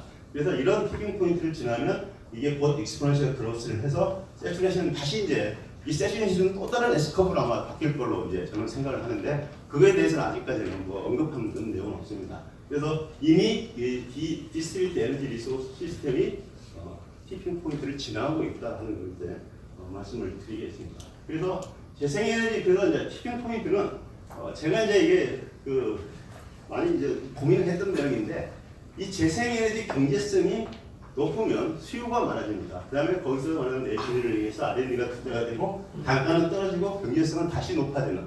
그래서 이게 선순환으로 작용하고 여기에 이제 어떤 작용하는 게 화석 에너지와 경제성의 비교입니다. 결국 시장에서 이 서바이브를 하느냐 못하느냐 문제이기 때문에 그래서 이게 선순환으로 작용할 때는 이게 아주 엑스포넨셜하게 성장, 아까 제가 앞에서 그 S커브에 엑스포넨셜 그로스로 넘어갈 수가 있고 이 티핑 포인트를 넘는데 얼마만큼 우리가 공급을 해야 되고 가격은 얼마만큼 투자를 해야 되고 하는 것들을 이 정량 이건 이제 우리가 코졸로 다이그램이라고 하는데 시스템 다이나믹스라는 어떤 툴에서 사용하는 툴입니다. 그래서 이 정성적인 모델에서 보면은 그게 굉장히 이렇게 표시인데 실질적으로 그 정량적인 모델로 제가 한번 바꿔봤습니다. 지난 학기에 학교 수업을 하면서 제가 사용했던 그 모델인데 그래서 이걸 보면 재생에너지가 경제성이 높아지고 수요가 많아지고 투자가 많아지고 단가는 떨어지고 경제성은 다시 높아지고 수요는 다시 높아가고 뭐 이런 식으로 계속 선순환을 가는데 문제는 이게 이제 이 양의 피드백 루프이기 때문에 여기 구성하고 이 시스템을 구성하고 있는 어느 하나가 방향이 바뀐다. 그럼 이게 악순환 루프로 바뀌게 됩니다. 선순환이 악순환으로 바뀌기 때문에 예를 들면 여기에 뭐 재생에너지 수요가 떨어진다. 그러면 재생에너지 투자가 떨어지고 단가는 올라가고 경제성은 다시 떨어지고 이게 양의 피드백 룰이 갖고 있는 가장 큰 장점인데 이처럼 보급 양하고 가격하고 보통 얘기할 때 뮤추얼리 리인포싱 그러니까 상호 강화 루프를 형성하는 특징이다. 이 기술이 여기 이제 대표적으로는 우리가 태양광이나 뭐 풍력 같은 재생에너지가 여기 해당한다면 뭐 여러 가지 입지적 제한 조건이 있기 때문에 보급에 굉장히 한계가 있는 것 같습니다. 그래서 태양광이 상당히 맞다고 생각하는데 그래서 이런 뮤추얼리 리인포싱 되는 테크놀로지가 바로 태양광이나 배터리나 전기자동차다 이렇게 이제 말씀을 드릴 수 있고 그러한 기술들은 앞으로 추가로도 계속해서 코스트가 더 떨어질 수 있다 그런 걸 이제 말씀을 드릴 수가 있습니다.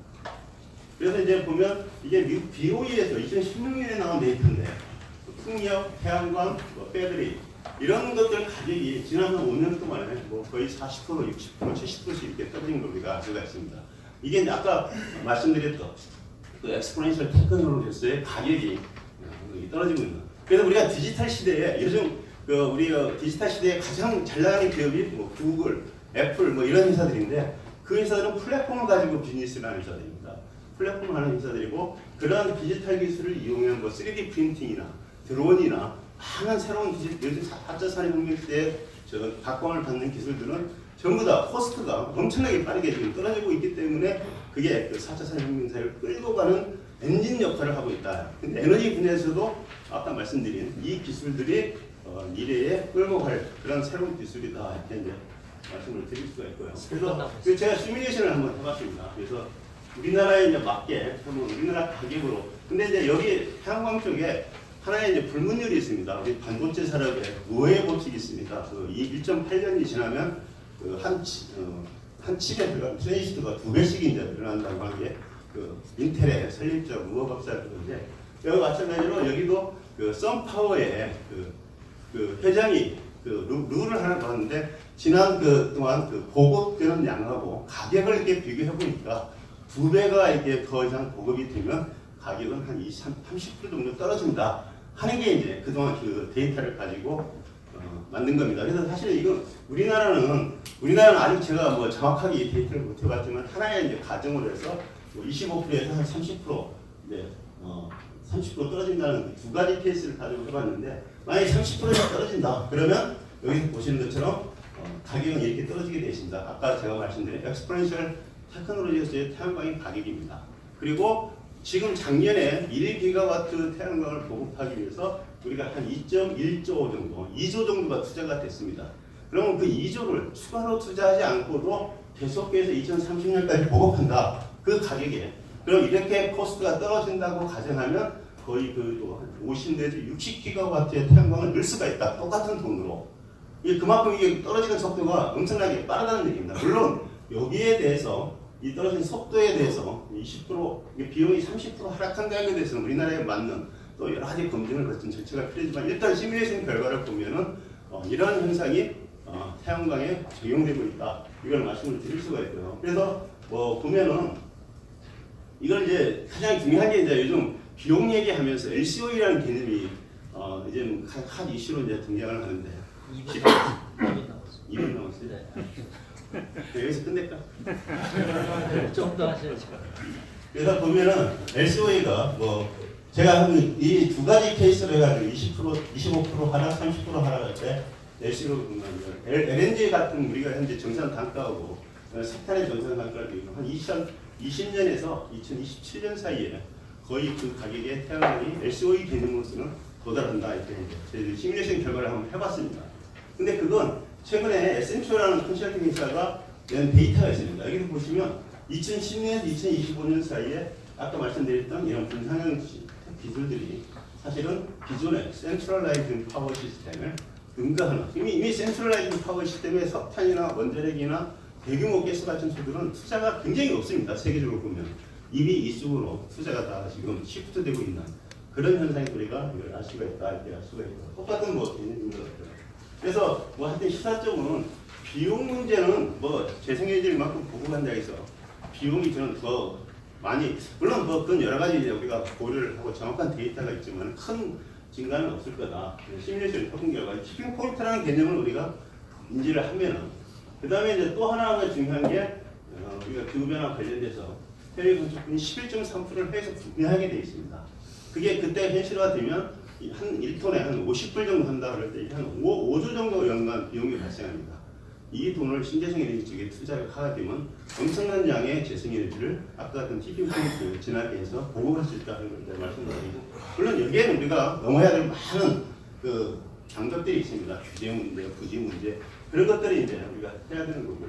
그래서 하여튼 뭐 이런 이제 관점에서 이건 조금 더 우리가 고민을 하고 좀 더 아주 정확한 데이터를 가지고 생산을 해야 되는 거 아니냐 이렇게 생각하고 있고요. 그래서 물론 이제 비즈니스 모델 같은 건 뭐 시간이 없다 그러니까요. 일단 여기서 마무리하고 혹시 더 뭐 필요하면은 근데 상당히 많은 비즈니스 모델을 우리가 만들어낼 수가 있다 하는 걸 뒤에 아마 나오신 걸 보면 알 수 있을 겁니다.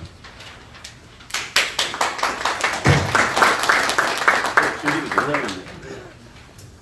아니 뭐 더 많이 듣고 싶지만 시간상 여기서 마치는 거로 하고 일단 질의응답 시간을 좀 듣도록 하겠습니다. 마지막으로 윤영동 박사님의 신재생 전환과 전력 개통에 관한 말씀 드리겠습니다.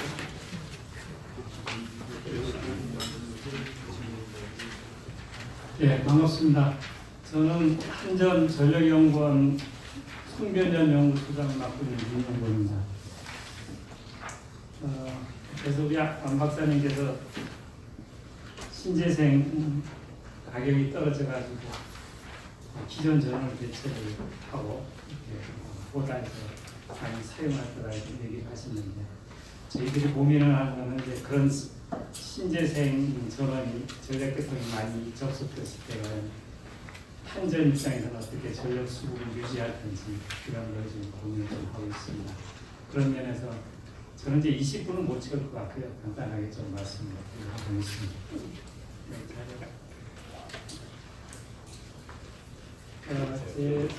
제목은 이제 신재생과 전력 개통 이렇게 제목을 정했는데 잘 아시는 것 같이 우리 전력은 이제 발전소에서 전기를 생산을 하면은 소위 뭐 송전솔로, 배전솔로 통해서 우리 가정에서 전력을 써왔던 게 이제 그동안 우리 일반적인 이제 개념이었습니다. 그런데 이제 여러 가지 잘 아시는 것 같이 환경적인 문제라든지 또 뭐 배터리라는 이런 좋은 기술들도 개발되고 해가지고 보시면 이제 발전 쪽에서는 환경 쪽으로 해가지고 뭐 석탄 돌리지 마라. 될 수 있으면 뭐 미세먼지에서 자꾸 규제가 들어가지고 기존의 석탄 원자력을 갖다가 LNG 많이 좀 불리겠다고 지금 하고 있지 않습니까? 뭐 그런 변화라든지 보시면 이제 저쪽 리뉴얼 해가지고 뭐 신재생, 태양광, 풍력 뭐 이런 것들이 우리 전력 계통에 계속 이제 연계를 좀 하고 있고 접속 문제 왜 한전에서는 뭐 접속을 안 해주냐 저희들 이제 최대한 전력 계통 여건이 허락되는 한도에서 이제 최대한 이제 접속을 하려고 많이 노력을 지금 하고 있습니다. 그리고 수요 쪽에서도 보시면 각 가정에서 소규모 태양광이라든지 풍력을 설치를 해서 쓰다가 또 남은 걸 한전에 팔기도 하고 이런 사업이 또 앞으로 전기자동차 뭐 이런 것들에서 전력 시스템 입장에서는 많은 변화가 지금 계속적으로 발생을 하고 있습니다. 이런 전력 시스템은 이제 우리 인간이 만든 데 가장 복잡하고 큰 시스템인데 그런 시스템을 이제 어떻게 앞으로 운영할 건지 그런 거에 대해서 간단하게 말씀을 드리도록 하겠습니다.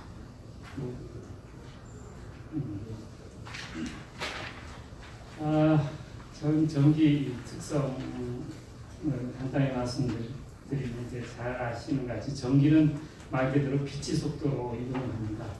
발전소에서 전기가 생산되면 우리 스위치까지 들어오는 데는 빛의 속도로 전달이 됩니다. 그리고 아직까지 그 경제적으로 이거 저장하는 이런 문제 이거에 대해서 지금 고민을 하고 있습니다. 물론 이제 양수 발전소라는 게 있긴 있습니다. 그렇지만 양수 발전 잘 아시는 것 같이 자연적인 어떤 제약, 큰 그 지형적인 여건이 있어야 되기 때문에 양수 발전소가 무한 지을 수 있는 건 아니고요. 그래서 경제적 문제고요.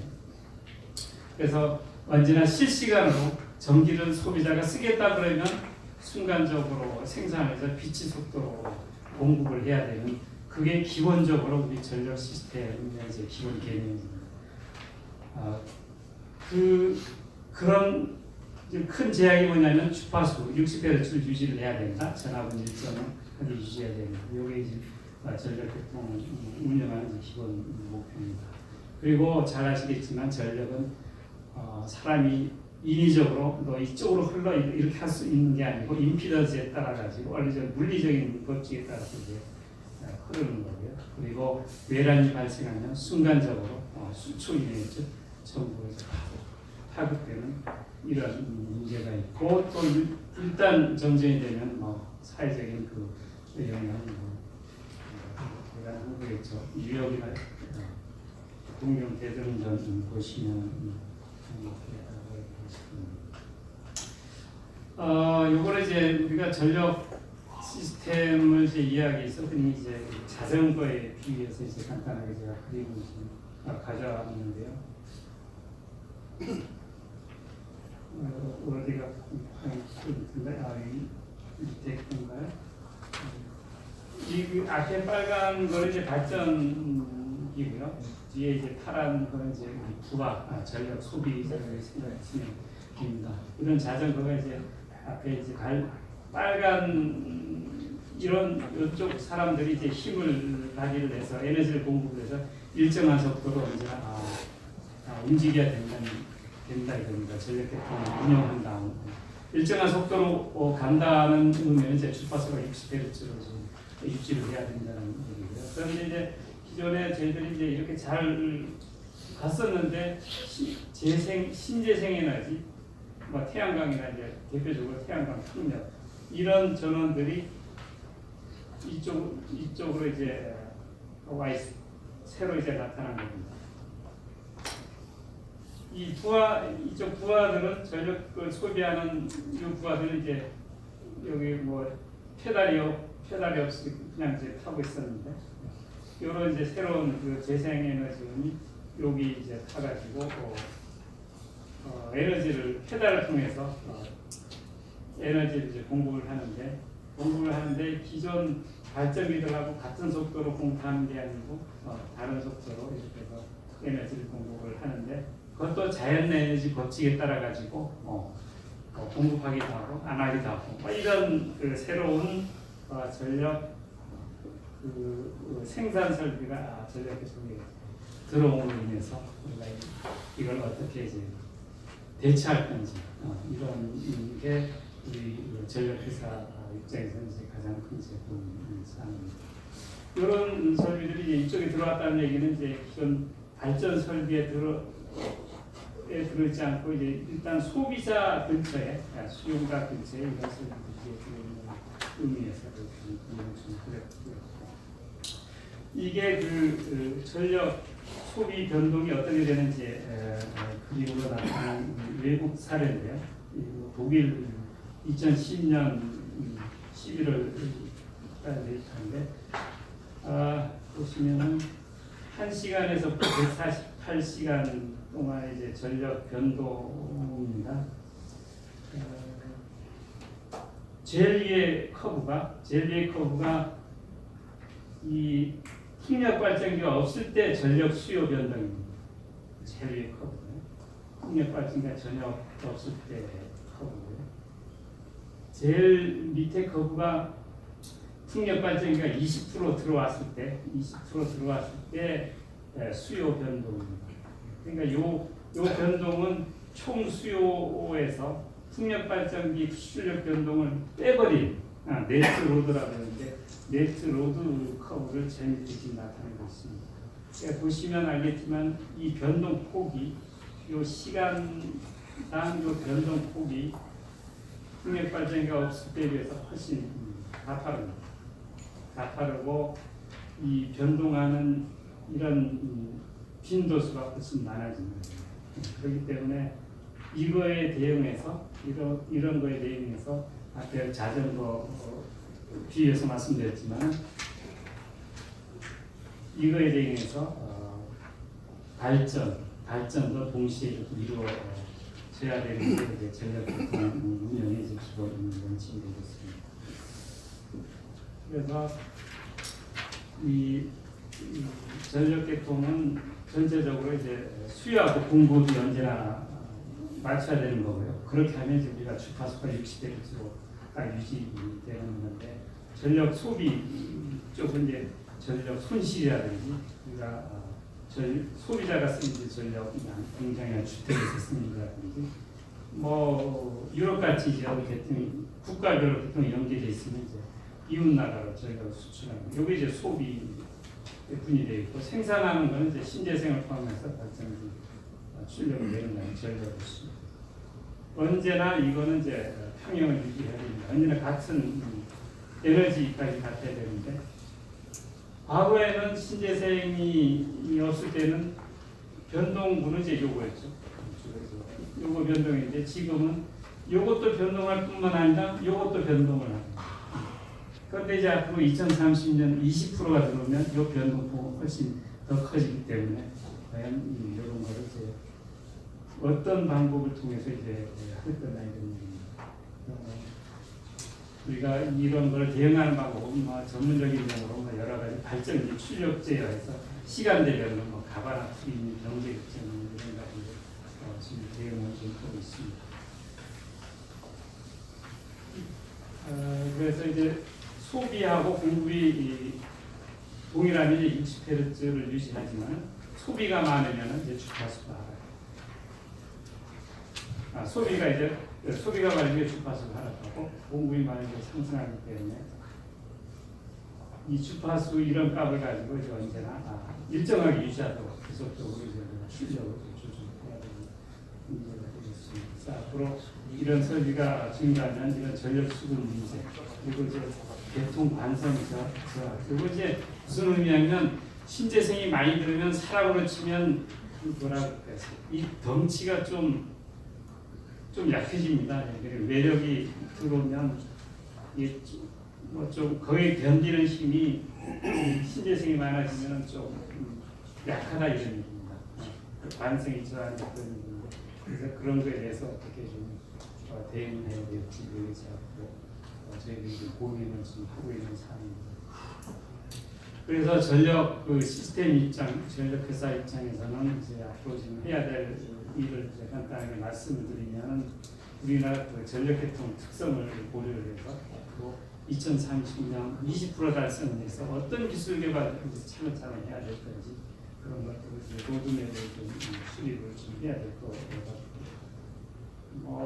그렇게 하기 위해서는 신재생 자원 우리나라의 이제 자원 잠재량이라든지 관련 기술들 성숙도, 경제성 이런 게 예를 들면 배터리를 가지고 대응을 한다든지 아니면 송배전설로 인프라를 많이 건설을 한다든지 여러 가지 방법이 있는데 기술 성숙도라는 경제성을 고려해서 로드맵을 좀 작성을 해야 될 것 같고요. 그리고 유연성을 이제 확보를 해야 됩니다. 신재생 전원이 출력이 올라가면 누군가는 다른 전원은 이제 출력을 내려줘야만 그게 서로 상쇄가 되기 때문에 그런 유용성 있는 그런 전원들을 우리가 좀 가지고 있어야 된다 이런 얘기입니다. 그래서 이 변동성에 따라서 우리가 ESS를 합중을 하는 문제도 한 가지 대안이 될 수 있는 거고요. 기존 발전기 출력제의 성능을 향상시키는 이런 문제를 가지고 이제 대응을 좀 해야 될 것입니다. 그리고 특히 이제 이 예측을 하는 문제. 우리가 예측만 할 수 있다면 조금은 사전에 대응을 할 수 있어가지고 조금 안정적으로 할 수 있지 않나. 그래서 분당 몇 분 앞, 예를 5분 앞, 예를 들면 또 1시간 앞에 바람이 어떻게 되는지 하루 앞, 주, 월 해가지고 예측을 좀 하는데 지금 유럽 같은데 보면 예측을 24시간 앞에 예측처럼 한 20% 이렇게 자료는 발표가 되고 있습니다. 그런데 이제 그거는 이제 유럽이고요. 유럽이 20%가 돼서 우리나라는 반드시 그렇게 할 수 있는 건 아니고 왜냐하면 모든 지형이 틀리기 때문에 유럽은 이제 평평한 예를 들면 그 해상 풍력은 예측하기가 되게 쉽겠죠. 그 바람 그냥 항구 저 장애물이었기 때문에 바로 바람이 불기 때문에 제일 예측은 쉽겠지만 지형, 산악 지역이라든지 이런 데 있을 때는 이제 그만큼 이제 예측이 어려운 그런 문제가 있기 때문에 우리나라에 맞는 그 예측 모델을 개발이라든지 이 감시 제어 시스템 이런 거를 해야 되는 겁니다. 인프라를 좀 확충을 하는 것도 제일 고민하고 있습니다. 여러 가지 그 제어 설비를 좀 확충을 하는 문제. 그리고 이제 특히 이제 이 신재생 전용 출력 감시 제어 시스템을 저희들이 그 제주 지역에 대표적으로 좀 설치를 해서 한번 해보려고 하고 있습니다. 그래서 그 스페인 같은 경우는 이제 신재생 전용 감시 제어 시스템을 구축을 해서 뭐 예측도 하고 또 대응도 하고 이렇게 좀 한다는 얘기 좀 들었는데요. 그런 것들을 벤치를 마킹을 해서 출력 감시 제어 시스템을 구축을 하고 기존 감시 제어 시스템을 좀 연결을 해서 주인들을 좀 하고 있습니다. 이런 기술 하나하나가 모였을 때만이 이게 2030년 20% 달성이 가능할 거로 생각을 됩니다. 이제 목표는 딱 정해져 있으니까 이런 기술을 가지고 하나 누적이 돼가지고 종합적으로 돼 있을 때만 이게 어떤 종합적인 효과가 나타나가지고 유럽에서 스페인이라든지 뭐 덴마크라든지 많이 가보셨겠지만 그런 데서 신재생 전원 그런 시스템을 우리도 가질 수 있지 않을까 생각이 듭니다. 흔히 유럽은 거기 개통형 저기 여러 국가가 연계되어 있으니까 신재생 비율이 그게 높지 않겠어? 이렇게 되게 그 생각을 하는데 물론 이제 그 사실은 맞습니다. 그렇지만 이제 우리가 그 사람들이 어떤 정책적인 측면, 기술적인 측면에서 어떤 노력을 해서 그만큼 신재생 높였는지 우리가 좀 더 정책 분석을 하고 이해를 해서 우리가 그걸 기반해서 또 우리나라의 많은 기술 개발을 해서 그게 종합화 될 때만이 신재생 발전이 좀 더 용이해지지 않을까 생각합니다.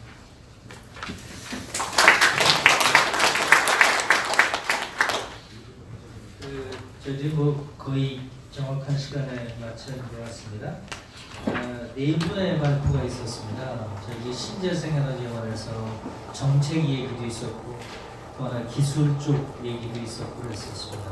혹시 질의 응답 시간을 가질 텐데 질문 있으시면 질문해 주시면 여기 발표하신 분께서 답변해 드리겠습니다. 예를 들어서 아까 그 예를 든 거 있잖아요. 네. 부하와 발전. 그 부하는 그냥 가만히 올라타 있질 않아요. 네. 걔는 브레이크를 잡았다 놨다 하고 있잖아요. 그게 출력 변동성이잖아요. 네. 아까 출력 변동성을 얘기한다면 그 전력 품질을 얘기해야 되거든요. 네. 근데 그 한전 측에서 맨날 전력 변동만 항상 있는 거잖아요. 네. 그럼 전력 품질이 얼마나 되느냐 도대체. 그런 거를 해야 되는데 그거 더 해야 된다. 앞으로 또 20% 될지 안 될지 모른다. 나 한전에 그 자세가 문제가 있다고 봐요. 한전에 그거 벌써 했어야 돼요. 왜 변동 그 얘도 그런 식으로 들어요. 항상 제주도에 처음에 들어갈 때 변동성 무슨 좀 많다. 원래 부하가 변동성이 많은 겁니다. 네. 그 발전소는 그 변동성을 그 변동에 리퀘어리티 맞춰주는 거예요. 원래 변동성 많았어요. 그런 면이 지금도 더 해야 된다. 그러면 저는 그래요. 대한민국이 전 세계 유일한 국가라면 지금 말씀 다 맞아요. 근데 34개국 중에 34위잖아요 지금. 근데 어떻게 덴마크, 독일은 한없이 앞으로 쭉쭉 나가냐고. 그런 면에서 조금 한전 측에서 오히려 아까 플랫폼 얘기도 많이 나왔지만 한전이 진짜 좋은 플랫폼 비즈니스 갖고 있대요. 전력 쪽에. 태양광이 들어오면 들어올수록 돈 벌 수 있는 시스템을 갖고 있다고요. 근데 오히려 그쪽에서 못 들어오게 해요. 지금 보면. 뭐가 문제다.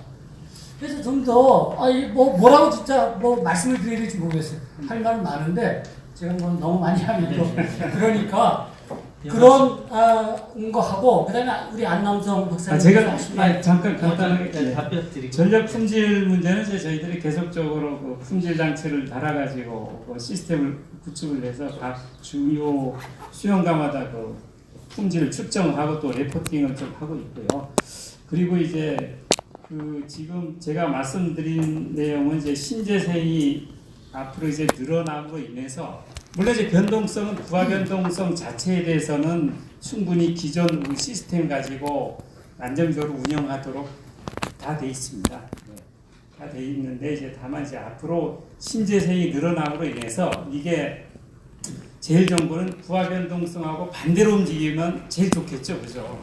그런데 최악의 경우는 또 같이 움직여 버리면 변동성이 더 확대되는 거기 때문에 그런 것들은 이제 아직까지 저희들이 경험을 하지 못하는 거고, 그래서 예를 들면 제주도를 대상으로 해서 이제 앞으로 신재생이 들어오는 이제 그런 시스템을 구축해서 구체적으로 데이터도 꼭 저희에서 이제 대비를 해야 된다, 이런 측면에서 말씀을 드린 겁니다. 연 박사님 뭐 이따 식사 시간에 조금 더 대화를 네. 나누시고 많은 분들이 있으니까요. 제가 이거 마이크 저기 안남성 박사님한테 한 말씀. 네네, 짤막하게. 그 우리가 얘기할 때 그 익스포넨셜 테크놀로지 예. 말씀하셨잖아요. 근데 그게 IT나 네트워크, 그러니까 이제 인터넷 기술이나 그런 게 결합할 때는 모의 법칙도 어느 정도 되고 하는데, 우리가 다루는 에너지 문제는 이게 피지컬한 문제거든요. 이 배터리가 뭐 몇십 분의 1로 줄어들 것 같지는 않고, 그래서 나는 저는 신재생 에너지 했는데요. 하면서 그렇게 긍정적으로 보지도 않지만 너무 낙관적으로 이게 그 옛날에 그 AI가 나왔을 때 그런 식으로 그냥 장밋빛을 해놓으면 우리가 실체를 제대로 봐야 된다. 저는 그렇게 생각하거든요. 신재생 에너지가 다 좋은 건 아니고 그 중에 낫다는 네, 정도에서 접근하는 건데 어떻게 생각하는 거예요? 짤막하게. 실례지만 어디 계십니까? 소속을 좀 말씀해 주시면 대답드리기가. 제 소속이 제야에 있어가지고. 제가 그렇게 하셨습니다. 네. 제가요 생각할 때 아까 윤 박사님 말씀하신 게 거기에 이제 제가 아까 발표하려다 못한 게 있습니다. 앞으로 재생에너지 비즈니스는요, 재생에너지 생산해서 개통에 넣고 다시 빼쓰는 것은 아주 올드고 심플한 비즈니스 모델입니다. 이게 마이크로 그리드라는 개념이 들어가서 거기서 프로시머 제도, 그다음에 VPP 이런 디지털 기술을 최대한으로 이용할 수 있는 많은 지금 테크놀로지들이 있습니다. 그렇게 이용하면은 내 생각에 윤 박사님 말씀하시는 그런 기술보다 훨씬 더 어드밴스드된 그런 새로운 기술들이 곧 선보이고 있고, 호주나 뭐 캘리포니아나 유럽은 이미 그런 기술들이 실용화가 돼서 시행이 되고 있다, 이렇게 말씀을 드릴 수 있습니다. 네, 알겠습니다. 그 다음 선생님. 제가 좀 물어볼게요. 이윤 박사 자료에 그 수요가 그 공급보다 많으면은 주파수가 내려간다 그랬는데, 예. 그 자동으로 브레이크아웃 되는 거 아니에요?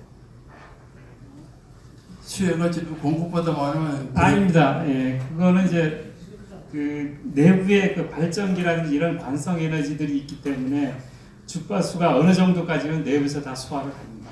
네. 그 수요가 많아도 브레이크아웃이 된다 안 된다는 뜻이에요. 주파수. 예, 그 발전기 관성이 있기 때문에요. 그 수요하고 공급이 불일치하는 순간에 브레이크아웃 되는 거는 아니고요. 그리고 아까 처음에 김 박사 발표할 때는 그 신재생 에너지 보면서 개통이 굉장히 안전하다 이렇게 표현을 하셨던 것 같은데, 윤 박사는 좀 다른 의견 같은데 내가 보기에는, 그러니까 개통이 사실 그렇게 안전할 수 있는 얘기죠. 김성 박사님 답변해 주시죠. 네. 제 발표 정확히 말씀드릴게요. 내가 최근에 저희가 고리 해상의 풍력 발전 단지를 용량을 지금 80메가 산정했습니다. 그 80메가가 플락추에이션을 칠 때 영향이 없다는 얘기입니다. 신재생 에너지가 영향이 없다는 게 아니에요.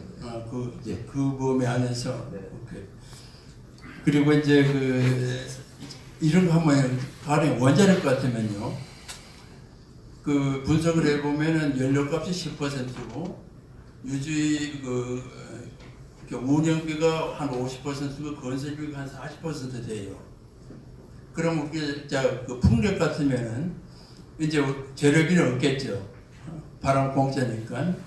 그러면 운영비하고 건설비 포션이 얼마나 될 것 같아요? 김성 박사. 사실 그게 굉장히 중요한 건데. 간단하게. 건설비는 그러니까 이제 난 해상의 그런 걸 경우에- 좀 스타트 해달라는 뜻이에요, 사실. 그건 스타일 운영비와 건설비. 나와 있는 거고요. 그리고 예. 이제 아까 2030년 13메가 와트라는 이런 표현을 썼는데, 사실 이제 그 기계라는 표현을 쓰니까 어마어마한 숫자가 들린다고요.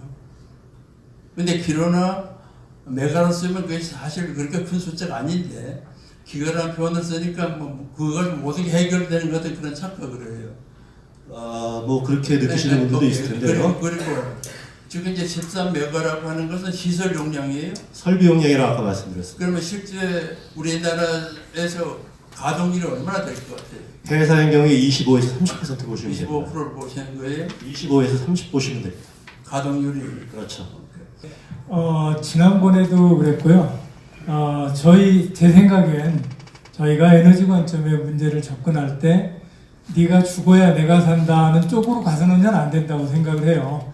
어차피 우리나라의 전체 필요한 에너지를 어떻게 하면 조금 더 합리적으로 또 싼 값에 양질의 품질을 공급할 거냐 하는 쪽으로 저희가 머리를 맞대고 고민을 해야지 그렇게 가는 건 아니라고 생각을 합니다. 그리고 또 하나도 탈원전도 저는 그런 생각을 합니다. 그게 잘 됐고 못 됐다는 거는 앞으로 좀 더 시간이 지나봐야 판단이 될 거라고는 되겠지만 중요한 거는 거기도 전 굉장히 많은 고민을 하고서 내놓은 결론이라고 생각을 합니다. 또 반대쪽에서 저 역시 원자력을 낸다는 했지만 많은 이의 제기를 하고 있습니다. 이거는 좀 고려해야 되지 않느냐 하는 부분에 대해서 그래서 그런 것들이 저는 다행히 이번 계기를 통해서 또 오늘 이런 자리 또 굉장히 많은 여러 자리 이런 것들이 마련되고 있습니다. 전국적으로도 그러고 보니까 이런 걸 통해서 그전에는 얘기 안 됐던 것들을 우리 같이 머리를 맞대면서 얘기할 수 있는 계기가 됐다 하는 게 아마 좀 더 발전적인 방향으로 우리가 나가는데 크게 도움이 되지 않을까 하는 생각이 됩니다. 그래서 뭐 아마 여기 풍력 말씀하신 것도 대책 이런 것이 아니라 같이 병행해서 나갈 수 있다. 이미 그 자리는 안 쓴다고 하면 그거를 뭔가 조금 더 가치 있는 딴 거로 또 활용할 수 있다 하는 거를 예를 드신 거라고 생각하시면 될 것 같습니다. 그리고 뭐 그런 관점에서 저는 좀 이런 자리가 같이 논의하는 장이 됐으면 좋겠다는 말씀을 드리고요. 지난번 원자력 관련된 것도 저희가 이제 공론화위원회에 뭐 보내곤 했지만 그쪽에서 어느 정도 웨이트를 두고 고민을 할지는 모르겠습니다. 근데 오늘 이런 자리에 의견도 또 유튜브로도 나가고 이렇게 방영도 되고 하니까 아마도 나름대로 또 많은 분들이 또 보게 된다면 조금 더 한 번 더 생각할 수 있는 계기가 되지 않을까 하는 생각을 합니다. 예, 감사합니다. 마지막으로 질문 하나. 네, 말씀하세요. 예, 나는 저 원자력 또 전문가인데요. 제가 원전연료 사장을 했습니다. 근데 오늘 제가 이게 신재생에너지 발표에 오고 싶기도 하고 안 오고 싶기도 하고 그러더라고요. 근데 여러분 아실 겁니다. 그래서 이제 저는 개인적으로 신재생에너지가 우리나라에 앞으로 개발되어야 된다고 생각하고 있습니다.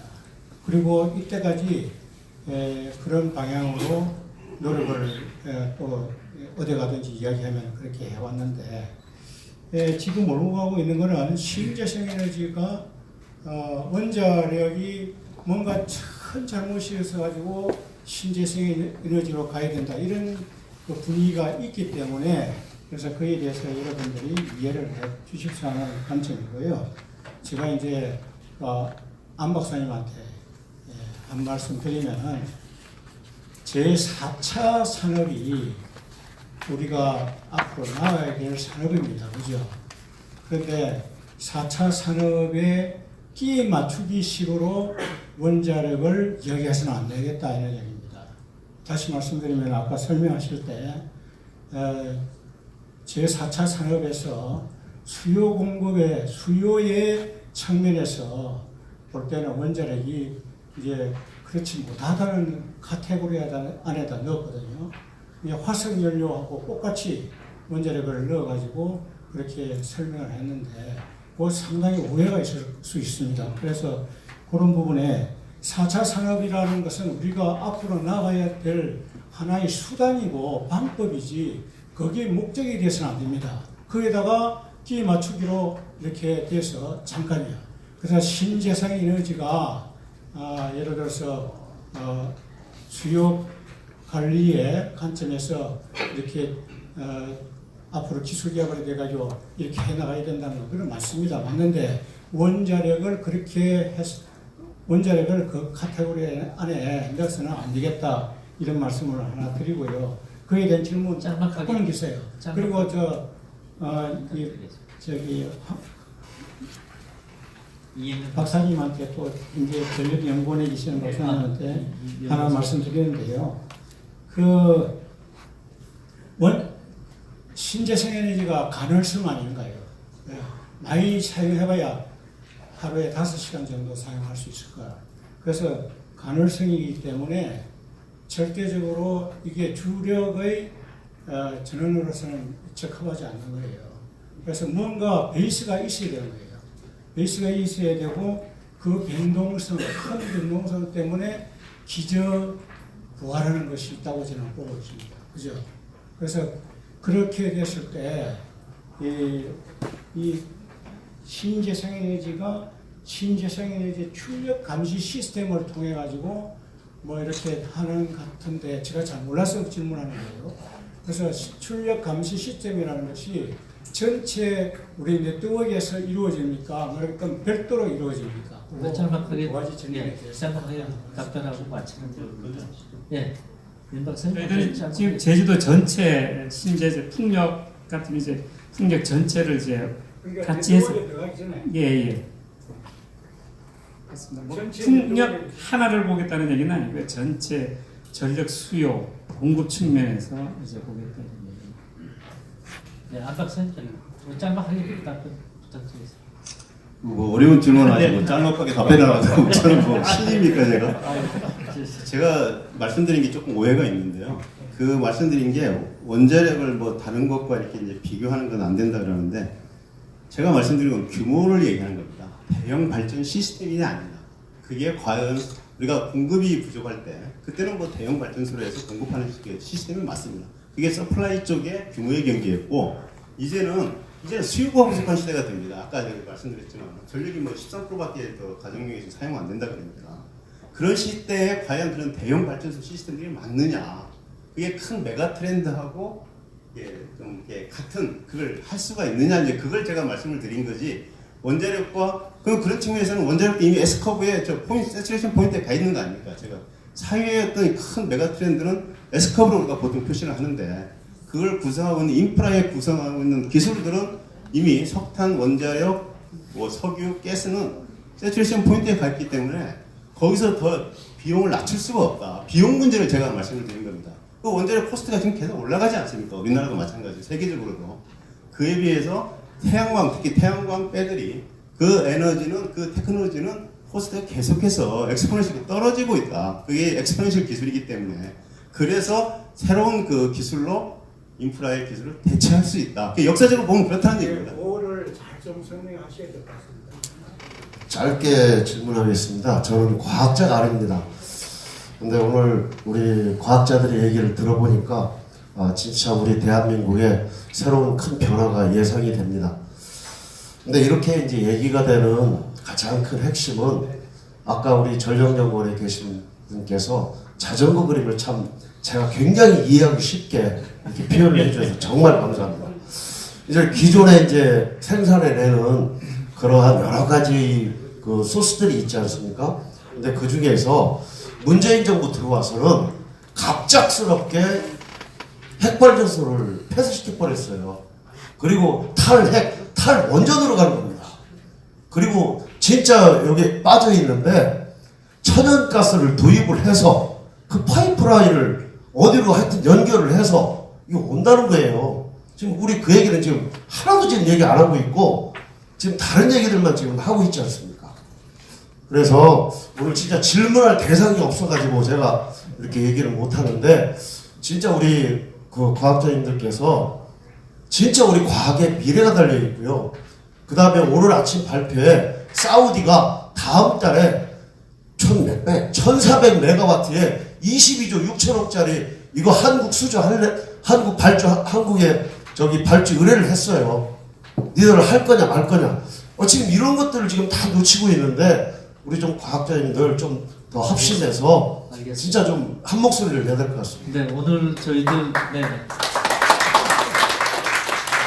감사드립니다. 오늘 저희들이 그 신재생 마지막으로 한번 하시죠.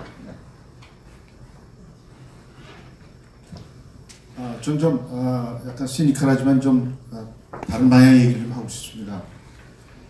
우리가 뭐 원장님이 뭐 비즈니스 모델도 얘기하시는데 저도 그 비즈니스로 다니는 사람으로서 국가의 그 정책과 이걸 얘기하는데 비즈니스 모델이라는 말을 써야 되나 이런 의구가 드는데요.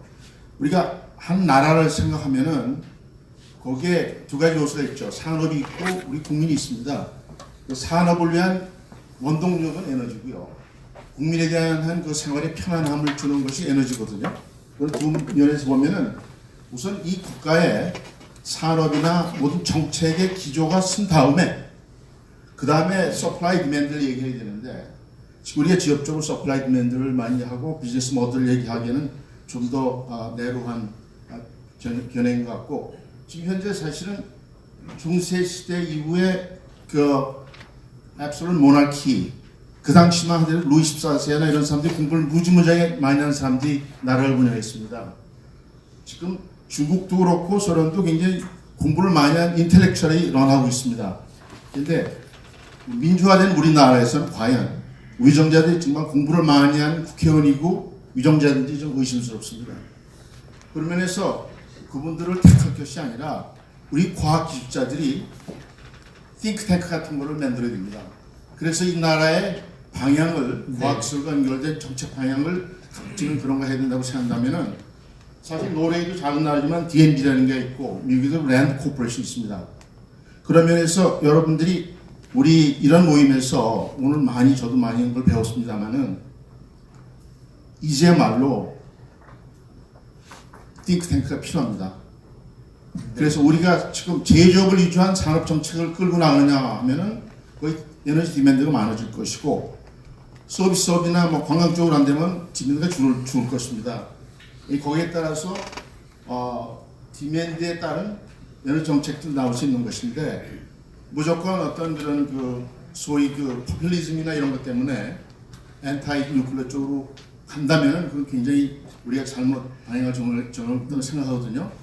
이런 얘기 제가 많이 드리면 뭐 복잡해질 수 있으니까 제가 여러분들한테 한번 저 건의드리고 싶은 것은 어느 정도 그 시니어 되시는 분들께서 띵크탱크를 만드는 그런 그 크리티컬 매스를 형성해서 시작을 했으면 좋겠습니다.